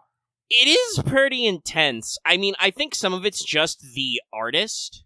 Mm-hmm. We've discussed this before, Oberon's artist has done several very popular mangas and entries. March comes like a lion. I'd be the most recent famous one, but there's a little bit of I guess you, in a certain context, star power behind it. But Mhm. I don't know. I think maybe just people, especially after so many banners for Lost Belt 6, people were a little starved for dudes because there was like only Percival and there were True. like 4 or 5 lady banners, and then Oberon comes in. Rocking a new class, by the way. Yes, in a brand new class. And people were thinking he would have a new class because he showed up a couple of times in the story as like an enemy or a playable character, but with like wildly different classes. Like I think at one point he's a writer, at another point he's like an archer or something. So people were just like, "Yo, the fuck." So like there was a little bit of hype, right, about the release, Right. you know. But we'll see everything in story. You know, I'm sure it'll be very interesting. Like obviously Morgan has a certain appearance, I think, through like you know, fan art lines and stuff, but that's obviously there's more depth to be had in story, and there's, you know, a big blob of story to read. This is something I hadn't really gone into because I don't think we had a good moment for it, but you know, while we're just faffing around, we can talk about it. But like, if you've watched her like level up lines and Ascension dialogue, you will notice that Castoria, for instance, is a very different character than normally is for Astoria, and I believe Aiko Kamasumi had some remarks to that effect as well, talking about how when she went into the booth that Nasu told her to like forget everything she knew and start from scratch, basically. Well, yeah, that's why I think there could be a summer Castoria, because it's such a wildly different Artoria. Yes, no, I think there's potential there. You could do some funny stuff. What classes don't we have an Artoria in, by the way? Is it just Avenger? Avenger, Alter Ego, Pretender. True. Moon Cancer. Moon Cancer, yeah. I would like a Moon Cancer Artoria because I think that would make a certain segment of the fandom like especially mauled. And anything that causes those people emotional damage brings me joy, so. Listen, as a guy doing like the Teach Me Omega Sensei and the lore drums for like wanteds and stuff, I have to deal with a lot of like actuallys and like factual basis and shit and comments from people about blah blah blah is impossible, and I don't know why I was like very early on in FGO's lifespan to grok the fact that like, no, the whole point of FGO is that there are no rules, they're gonna do whatever the fuck they want, but a lot of people have been insistent that like lore rules are actual rules that you can't break, and like I'm like, hello, have you read a Fate? That is not how this works. None of this works that way. Nasu literally writes rules so he can break them later. And like, even rules that you think are hard and fast aren't. Hey, did you know Emiya can't trace Excalibur except if you make an animation for him to do that as a special attack for a video game? Nasu will allow it because it's cool and you spent time on it already. Yes, Legendary. I did catch up on story, and I'm just like, I'm a little destroyed, yes. Yes, Gilgamesh is always the strongest. Never mind all the times Gilgamesh gets his ass beat. Hang on, I'll attack him. Including in FGO, when we just fucking ambush him. But yeah, like, there was a lot of drama about the Moon Cancer class in the past that people have also occasionally, whatchamacallit, they've extended to other classes, and I'm just like, no, it's not how this works. So we had some, that I think would cause some additional funny pants time if there was a Moon Cancer Artoria. There's been a little bit of hub about the strictness of ruler. Like, a lot of people are like, no, they have to be saints, even though, keep in mind, our first 2 canonical rulers, one is a saint, but also Amakusa is an apocryphal saint, hence why it's called Fate Apocrypha. He's not generally accepted as a saint by the Catholic Church. So, like, there's a lot of weirdness. Some people are also, like, a little finicky about Avengers. I think the fact that, speaking of characters who are, like, wildly breakout popular, I think Jolter was a, like, really strong example for people being a little looser about the Avenger class. Like, obviously, they introduced non-Angry Avengers with Dantes first. That's also really popular because The Count of Monte Cristo is up there with, like, one of the best-selling books of all time, you know? But it's very popular. It's also very popular in Japan for reasons. Reasons! Yeah. But, like, Jolter is also a exceptionally breakout character for FGO. Like, ludicrous breakout levels. Hell, she gets multiple cameos in this event, technically. Fucking, also, I talked about how the fishing quest was great already, but the fucking shark stuff also still slays me. I love Yeah, and we have the shark emote. You guys can do it. But yeah, no, like, I think that softened the blow for people being finicky about the Avenger class, But Mhm. if you don't get what I'm referencing, because maybe you're a dirty secondary like the rest of us, when BB Welfare first came out, people were very insistent that there could be no other moon cancers but BB. Like, there were people who were like, every time you would suggest a character was possible as a... Thank you, Architect. That's perfect. Chef's kiss. But every time you would suggest that a character could be a moon cancer, especially for me, it was always the suggestion about Corroded Liz, who still isn't playable, and possible variants of Altera/Safar.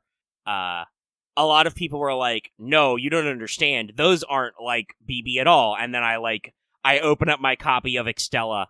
I read the dialogue that talks about the Velber. I go to the translations of why people say only BB can be a moon cancer. And I'm like, these aren't actually that different. I don't know what the fuck you're talking about. But that was really shaken by Ganesh coming out. And Ganesh makes a surprising amount of sense, honestly. Yeah. Having the citizen of Jinako, who was, literally on the moon, and Ganesh, who was literally so mad at the moon, he broke his tusk and threw it. And Fuck you, moon! Jinako was also in CCC when a lot of weird rule-breaking moon stuff happened as well. Yeah. So, moon cancer defying the moon cell. Fuck you, There were some... moon! Yeah, the Ganesh moon thing, that's why Ganesh's tusk is broken. He was so mad. Go watch my one on Ganesh if you don't know why. I tell the story.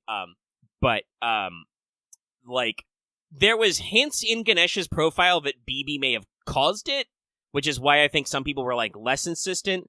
But straight up when Summer Kiara dropped a couple years back and had the special animation, I think that's when people were finally like, oh yeah, the class container doesn't mean anything. It's not just BB. It can be anybody. We feel like. I feel like the Kiara special animation is almost taunting you. Yeah, and I was about to say that. No, literally, it's like Kiara hijacked a Saint Graph. And I know some people were like, well, the reason why it can only be BB is because she's the image on the summoning animation. And hey, have you seen Avenger? That's Angra. I mean, he was the OG, but yeah. And I mean, no reason- obviously, when Angra was created for Fate Stay Night and Fate Apocrypha, I'm pretty sure that Nasu meant him as quote-unquote the only Avenger, but also Nasu and his various speakers have never been shy about, well, if we can expand this later, we'll just do it, Yeah. Hell, even... go ahead, Lucky. People should not really be consider themselves something limited by the knowledge that they have, I think I want to say. That applies out of universe as well for our clairvoyance problem, I think. Yeah. Just because something is as it is just because something is as it is today doesn't mean it'll be the same tomorrow. Every day is a new day with new decisions and new reveals. No, Axe, the way to say that without sounding like a sour grapes asshole is to say, kill your darlings. Yes. That's the accepted phraseology there, not nothing is sacred, because that makes it sound like, oh, nothing is sacred, we trespass on everything. I mean, I don't know if that's sacred, I think that's just Nasu as a personal desire that he doesn't want to write more OG Artoria stories. I mean, we saw a lot of Emiya in this summer event, and it makes me very happy because he is doing his thing. Apparently, I think some people on Twitter were a little nettled that, he is just a guy who does stuff. What's wrong with that? But it's summer, so I don't know what you were expecting. If you want suffering Emiya, you just play CCC again. You can play it forever now, because Emiya Alter has the double suffer. Yeah, the assassin card looks very strongly like a sun. Remember when only Hassans could be assassins? Yeah, we fix that soon. But what I was gonna say was the wrong channel looking. Yeah, not wrong channel. Okay, yeah, I responded here. Sick. Interesting. Please don't nuke patron chat with everybody poking the RPG butt. Please no. That's not what this channel is for. It's just we've discovered that it does in fact do a thing. I didn't mean that to happen there. But what I was gonna say was even within FGO, the lore for foreigners has been drifted because, very obviously with Hokusai and Abigail coming right after the other, it was supposed to be ooh, Eldritch Mythos, ooh, from beyond! And then they were also, hey, here's Voyager. Technically his class in Requiem is Voyager, that's why it's his name alias, but that would be a pain in the butt, so... I mean, they kind of also doubled down on it just being space with MHXX as well. Yeah, no. before I mean, that, they did that, But you could people could and did argue, one, it was summer, so it doesn't count. But then nothing counts, by the way. But also, like, being from the Servant universe, she is literally from space, which was kind of the, she's from a different universe, so that's kind of beyond comprehension. But yeah, Voyager is out there. Well, and then with Mysterious Idol X, we've, kept the trend going. And yes, you're technically correct. The Hasan only rule was clarified as like a rule of the Fuyuki summoning system, but it's still like that was an OG rule that then we just adjusted around for later writings. Like that's how all the rules are. Well, yes, they did, but that's because he was a fake servant. He's not real. He's a servant summoned by a servant. Ooh. Again, we're not afraid to defy our established rules because the rules are every rule you see, there's no omniscient narrator who tells you that rule, basically, I think is what it is. Like, in Fate's Day Night, that's all first person, so when a rule is described to you, that means that, usually Rin, but somebody is describing the way the system works to Shiro, right? And, yes, they do, like, materials and commentary, but those are just interpolating the rules that we get told in the text, and if the text is different, the text is different. That was a very long tangent to say that I would love a Moon Cancer Artoria because I think it would be funny. And they did like two foreigner Artorias, so who the fuck cares? I would say make a Moon Bunny, but we already got a bunny. What if we did Dark Bunny? Like, do Lancer Alter not as an Avenger, which would be the obvious one, but do her as a Moon Cancer and make her Dark Rabbit. There's definitely something there. There's a lot of somethings there. I will say I would not mind a Summer Pretender. I don't necessarily, it doesn't have to be an Artoria, but if you could figure out a way to do a Pretender, that would probably be good, because it's been about 6 months. Obviously, I know that one of them is a permanent unit who's only a 4-star, but, we can get a little variety in our class selection. The Dark Side Bunny. There's a lot of jokes there. Hey, listen, we've been talking about Space Summer. We can do a Space Summer. Anyway, let us know your summer thoughts and predictions and feelings down below. Because, like I said, we'll probably, because, again, talking about going back to Lucky's roadmap comment, for big events like this, they usually let us know, like, the first banner worth of summer servants at these big FGO anniversary celebrations in JP. Whether it's still images, or maybe we'll even see some NP animations. You never know. Nissan's going to tell us to look at some things, guys. Also, actually, go ahead, Lucky. I was about to say they were talking about Pretender or Resh. No, it's her doing her fucking Servant Tube account. Yeah, I was going to say, it'll be the Carnival reference, because it'll be summer. Yeah. But what I was going to say was that I was going to ask chat, both live chat and audience at home, are there any people who don't have updated animations? Because now would be a really great time to bust out some of those. I believe Leonidas still has his vanilla animations. Matahari, very famous. I'm gonna be honest, for Matahari, that's probably because their artists don't know what the fuck to do. I guess you make her like dance and do sparkles like Cleopatra style. I mean, maybe like less of a fanciful dance. Like Matahari probably doesn't moonwalk. Billy Shakes? Does Billy Shakes still have caster balls? We could fix that as well. Yeah, I know that there's some sprites that need some minor edits. I'm talking about like full animation overhauls. Hopefully we can get some minor edits and some more widescreen NPs as well. But, we're talking about the good shit. I think old school Da Vinci still needs like her sprite re-edited because it's also grossly out of proportion with her tiny mode. But yeah, there's a few things out there. But I'm thinking of the big updates. Anybody who still has Gen 1 animations we could probably fix. But okay, let me check the old mission clock there. An hour 45. Okay, pretty good. Yay! We don't really have any other free talk stuff. This has all been free talk, by the way. Yes, or it Faff has. Talk, as Robyn would say. Faffing. Sorry, my brain went through like 3 layers of joke. I was gonna say Friday night faffing because there's that one rhythm game out there. But then also I was like, wait, no, it's literally Friday night. That's hilarious. I'm thinking Katy Perry now. Decent Katy Perry song. I remember that music video. It was great. With the Kenny G sax breakdown. Oh, hold on, my Twitter's freaking out. Let me refresh that. While I'm also not refreshing, but loading up my Fanservant Blitz lists. Wow, we got a big list of people who still need animation updates, huh? Oh, we actually have a list. Oh, let's see. Some of these are not late gen enough that I think they need updates per se. I think Summer Kios are fine, honestly. I think anybody by the time we get to first summer are probably fine. Wow, we didn't do the new animations for Kazliz? That seems like a move. No, she is still just dropping flaming pumpkins. I mean, I know it's different, but still, that's kind of sad that we missed our opportunity for that. But yeah, no, that's quite a few guys we could do some work on.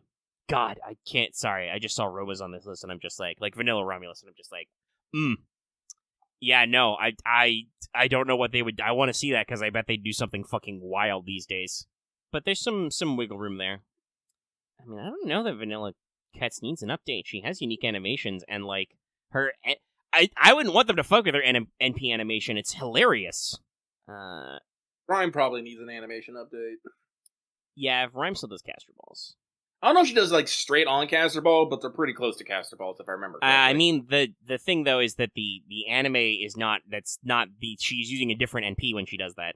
She's doing her like Yucatan style drop in conjunction with her solar winds. It's not the same effect, as evidenced by the fact that she didn't try and suplex Tiamat. It was more of a meteor kick. Yeah, it's a pop. She like does a squeaky thing and then just a little poof happens on it. Very squeaky. Yeah. Very squeaky.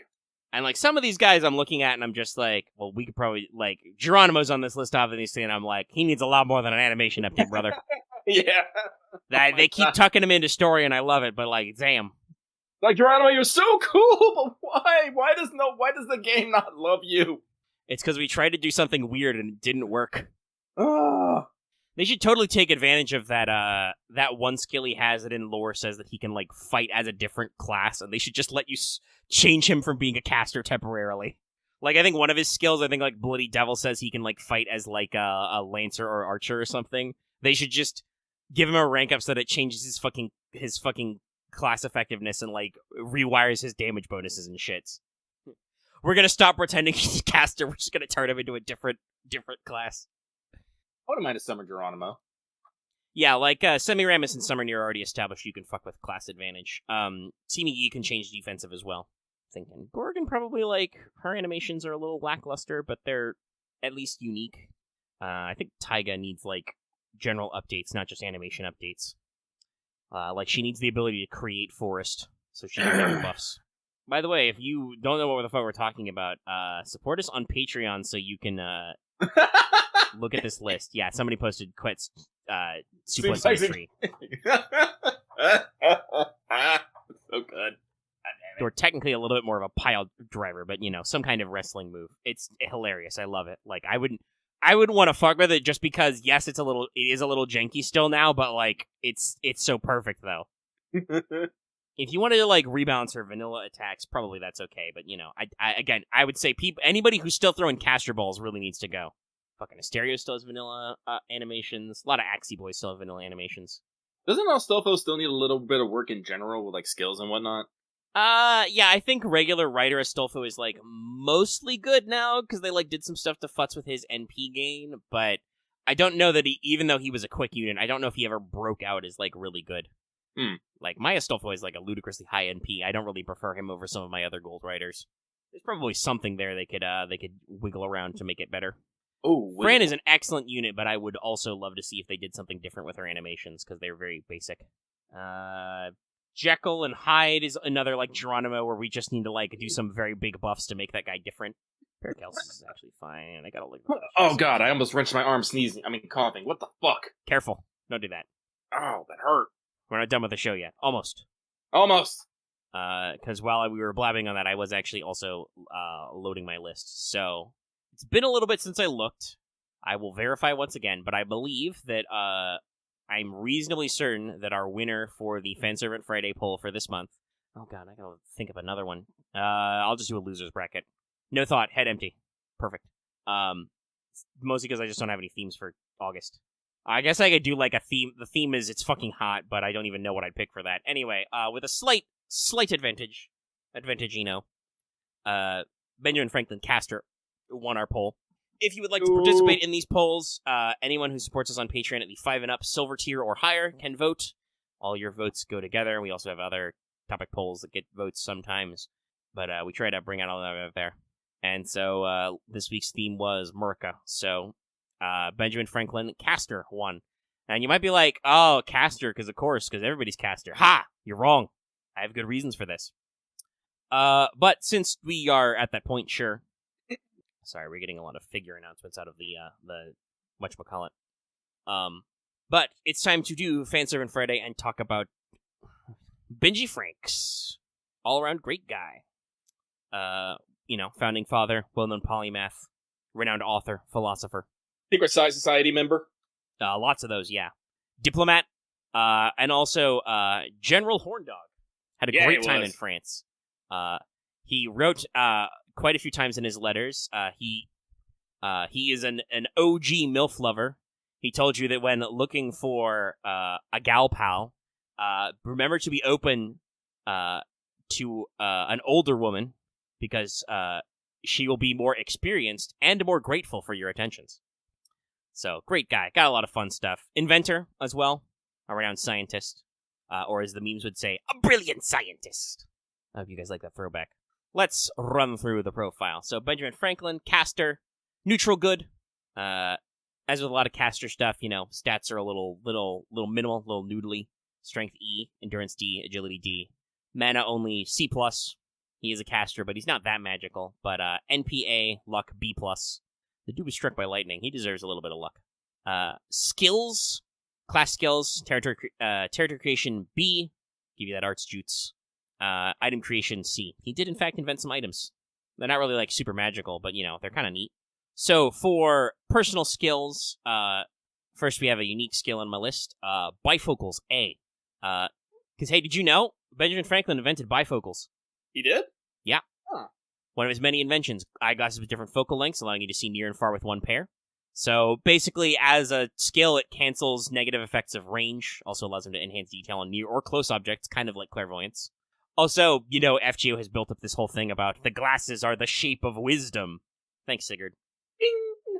In-game effects, this is probably, gives him a sure hit or something similar.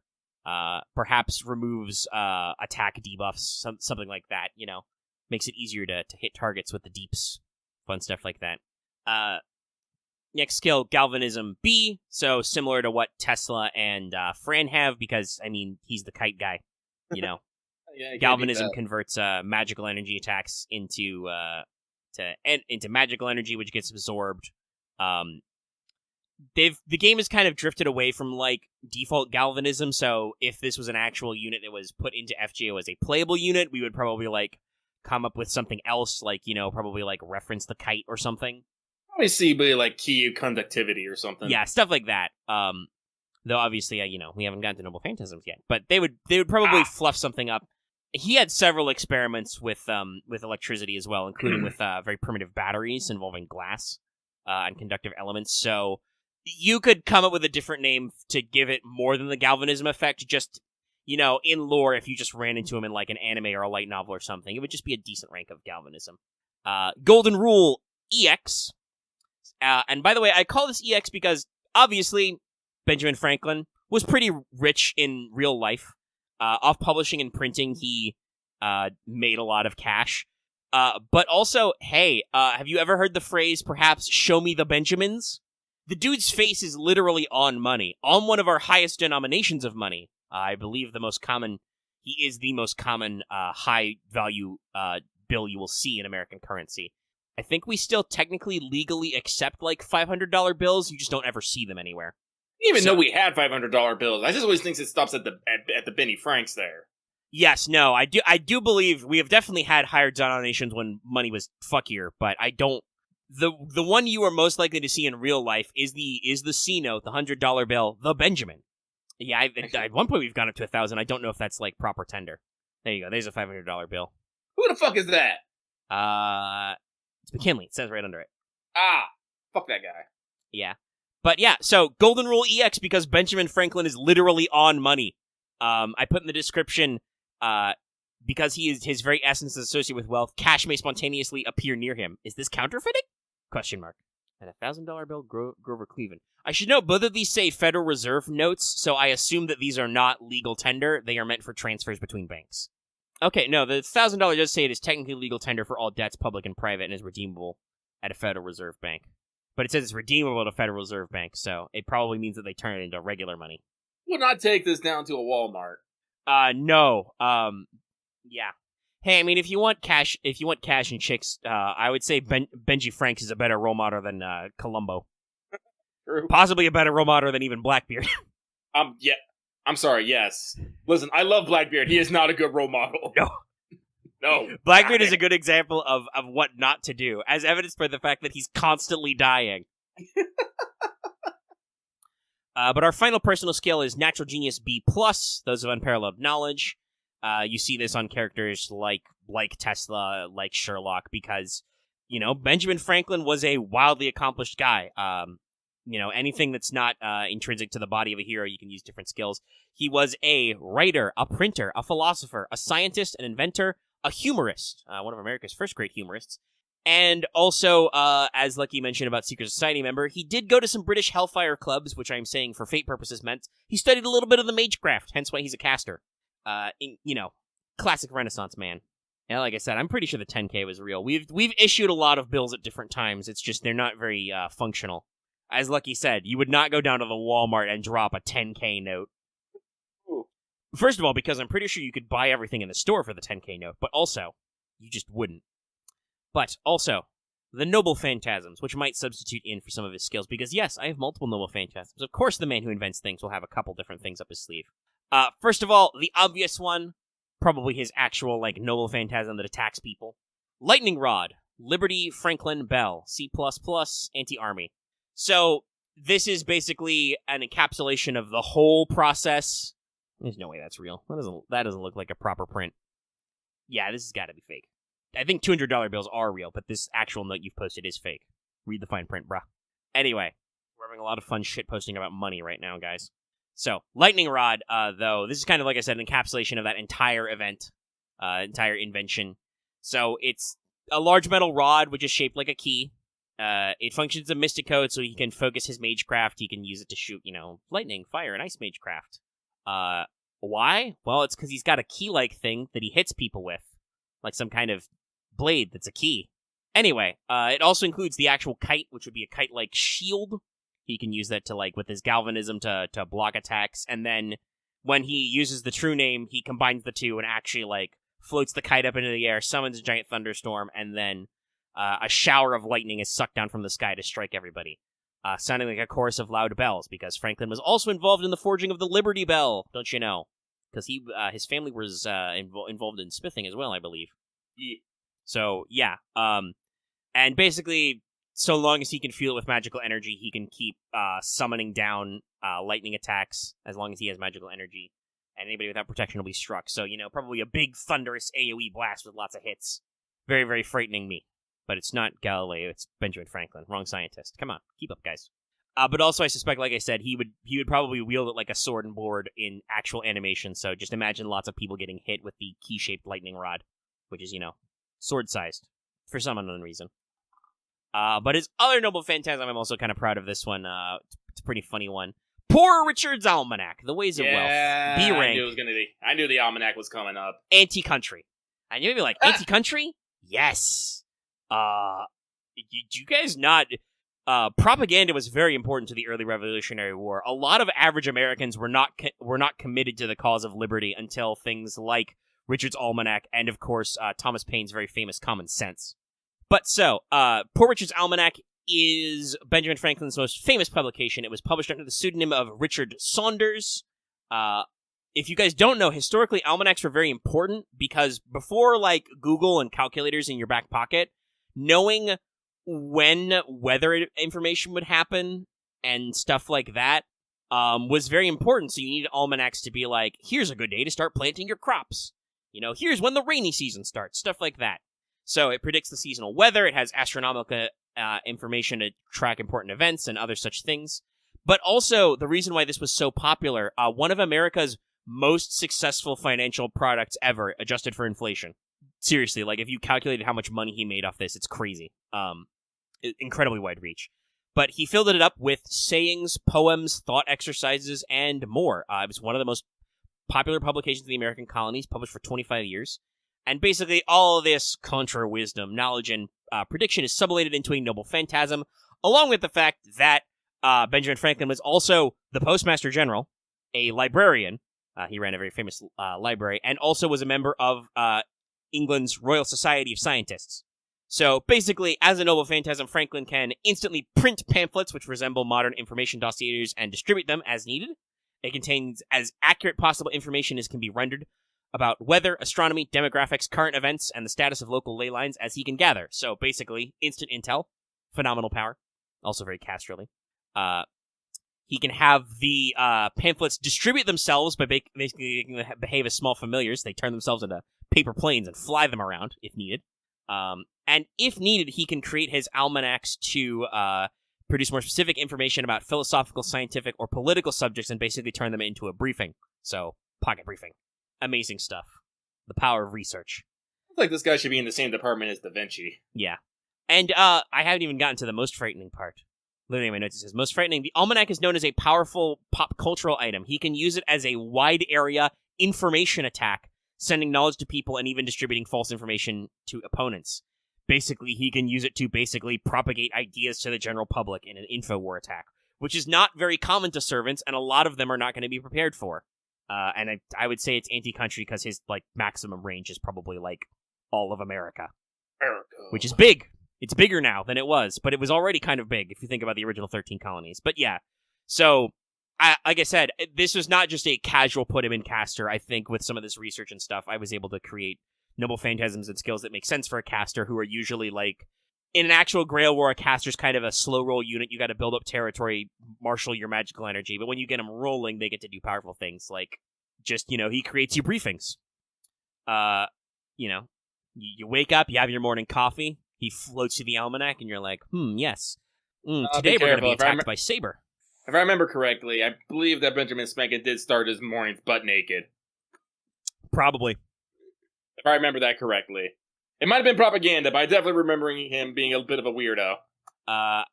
Yeah, no. He was absolutely a zero fuck type man.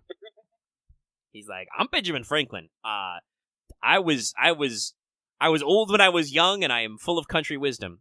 But let me pull up some. Let's round out the episode with some choice Poor Richard's Almanac quotes. Because like I said, that's basically my thing. I imagine, again, for FGO art style, you'd probably start with a very traditional Ben Franklin, other than the fact that he has a kite as a shield and a sword that is also a key. But you would probably get more fancy-pantsy. You could probably try some very fancy flowing magical type Illuminati robes. You could also go very steampunk. Lots of bits and bobs and Well, I'm definitely thinking some colonial wear with some scientific accoutrements. Obviously, he comes with the bifocals built in. Yeah. Obviously, you gotta have at some point you gotta have a waistcoat with a pocket watch in it. Obviously, fun stuff like that. Clearly, he just needs to have the Liberty Bell just floating behind him, I guess. Yeah, that'd be a good one. That's a good sprite thing. Mm-hmm. I like that this is mentioned several times and is at the top. But hey, did you know? 3 may keep a secret if 2 of them are dead. Benjamin Franklin. That's so metal. Lost time is never found again. Benjamin Franklin. Speak little, do much. Solid one. Here's a good one that you need to keep in mind. Women are books and men the readers be. Here's a good one you need to keep in mind. Also, funny considering how the whole thing went out there with prohibition later, but there cannot be good living where there is not good drinking. The man knew at a party. Yeah. I'm also seeing that a friend in need is a friend indeed is sourced to Poor Richard's Almanac. Very classic. Here's a good one. I love this. Again, the dude was a classic humorist, very snarky. Fish and visitors stink in 3 days. Yeah.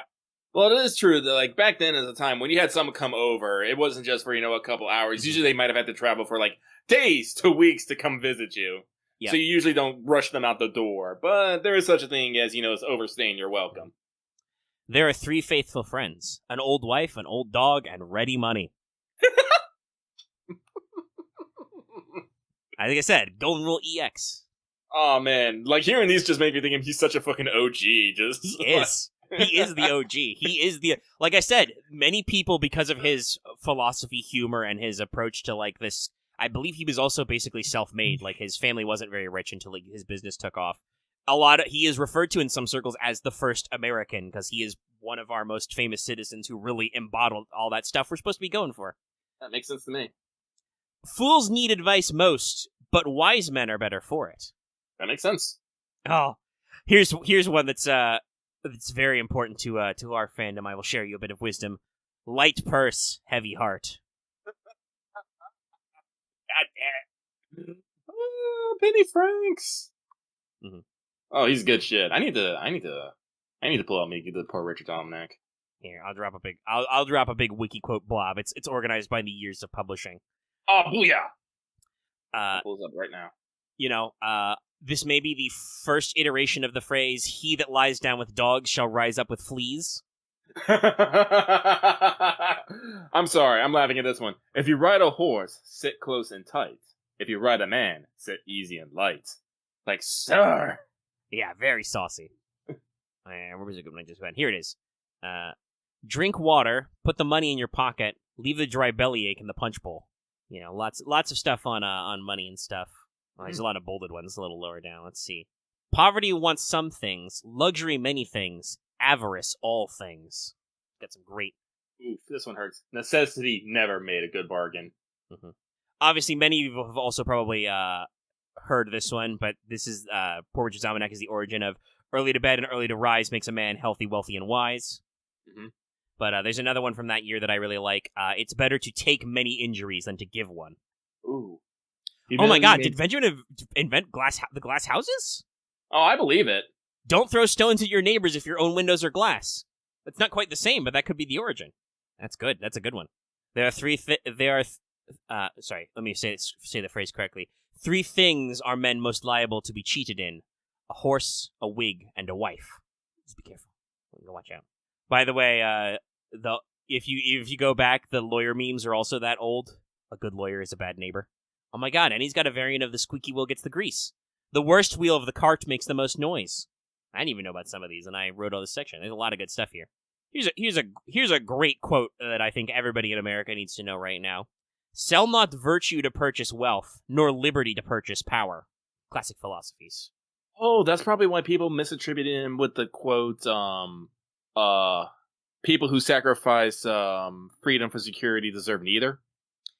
Because I do believe that is considered an apocryphal quote of his. Yeah, I don't think he said that exactly, but there were a lot of quotes like that going around in these times.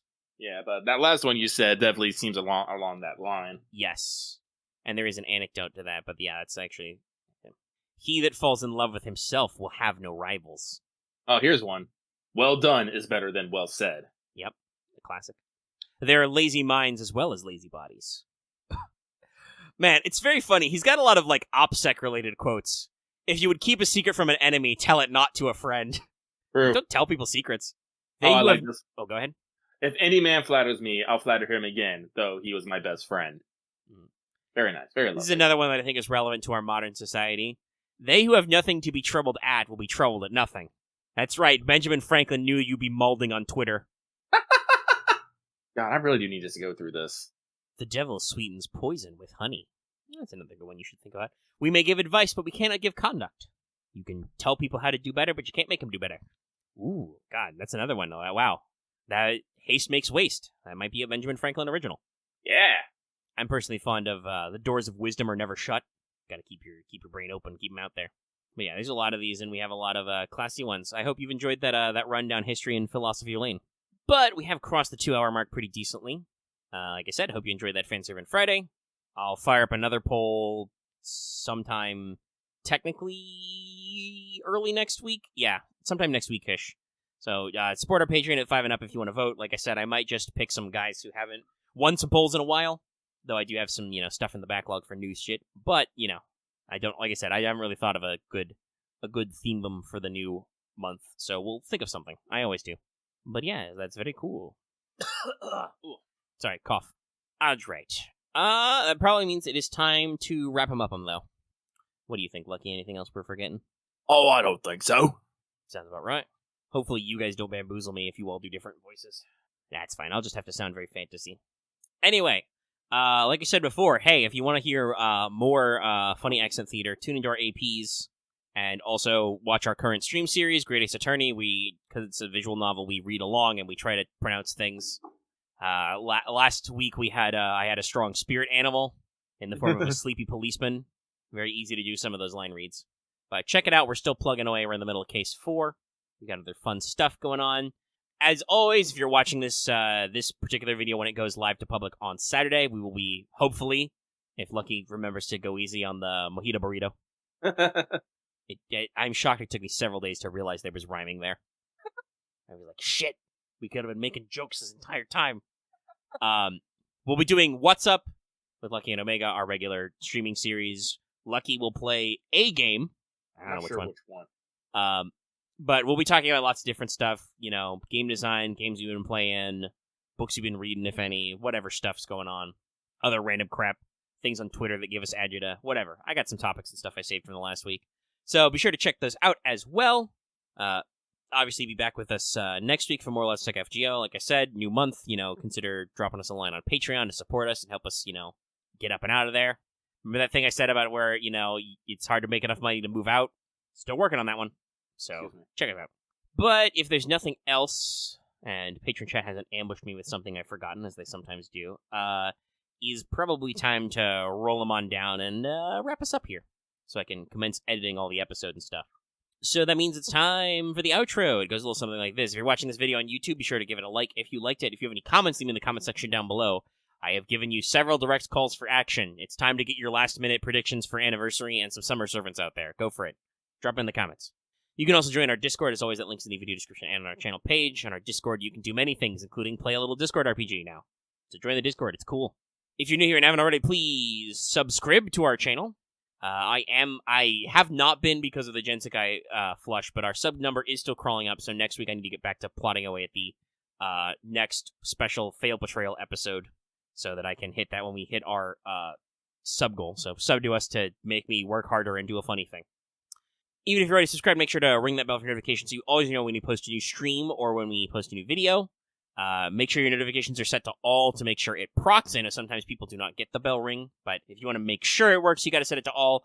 Otherwise, the default setting is just you get notifications whenever YouTube feels like it, which might not be when you feel like it. So, keep those settings in mind. You can also join our channel memberships by clicking the join button or the link below. Get access to membership badges and emotes that you can use in live chats, comments, and community pages. I still haven't done it, but I need to actually see how many slots we got left over and maybe break out a couple extras. Yeah, unfortunately, I have gotten rid of my old tablet. I have not gotten a new tablet. I won't be probably until we're mid-fall, so... If you want to give the new tablet juice, consider those memberships, consider that patron support. Like I said, I still got a couple that I don't think are translated over that I can break out of the sprite sheet you gave me a while ago. I think I was going to try and isolate the floor one, the floor tier a bit. Do I have... I usually keep all my stuff. I just gotta dig through, all my works in progress and stuff. Yeah, you sent me a sheet of, I think, everyone you had several months ago so I could do funny things with, stream thumbnails and stuff. Let me see here. So I've got a few lying around that we can import. See, Omega...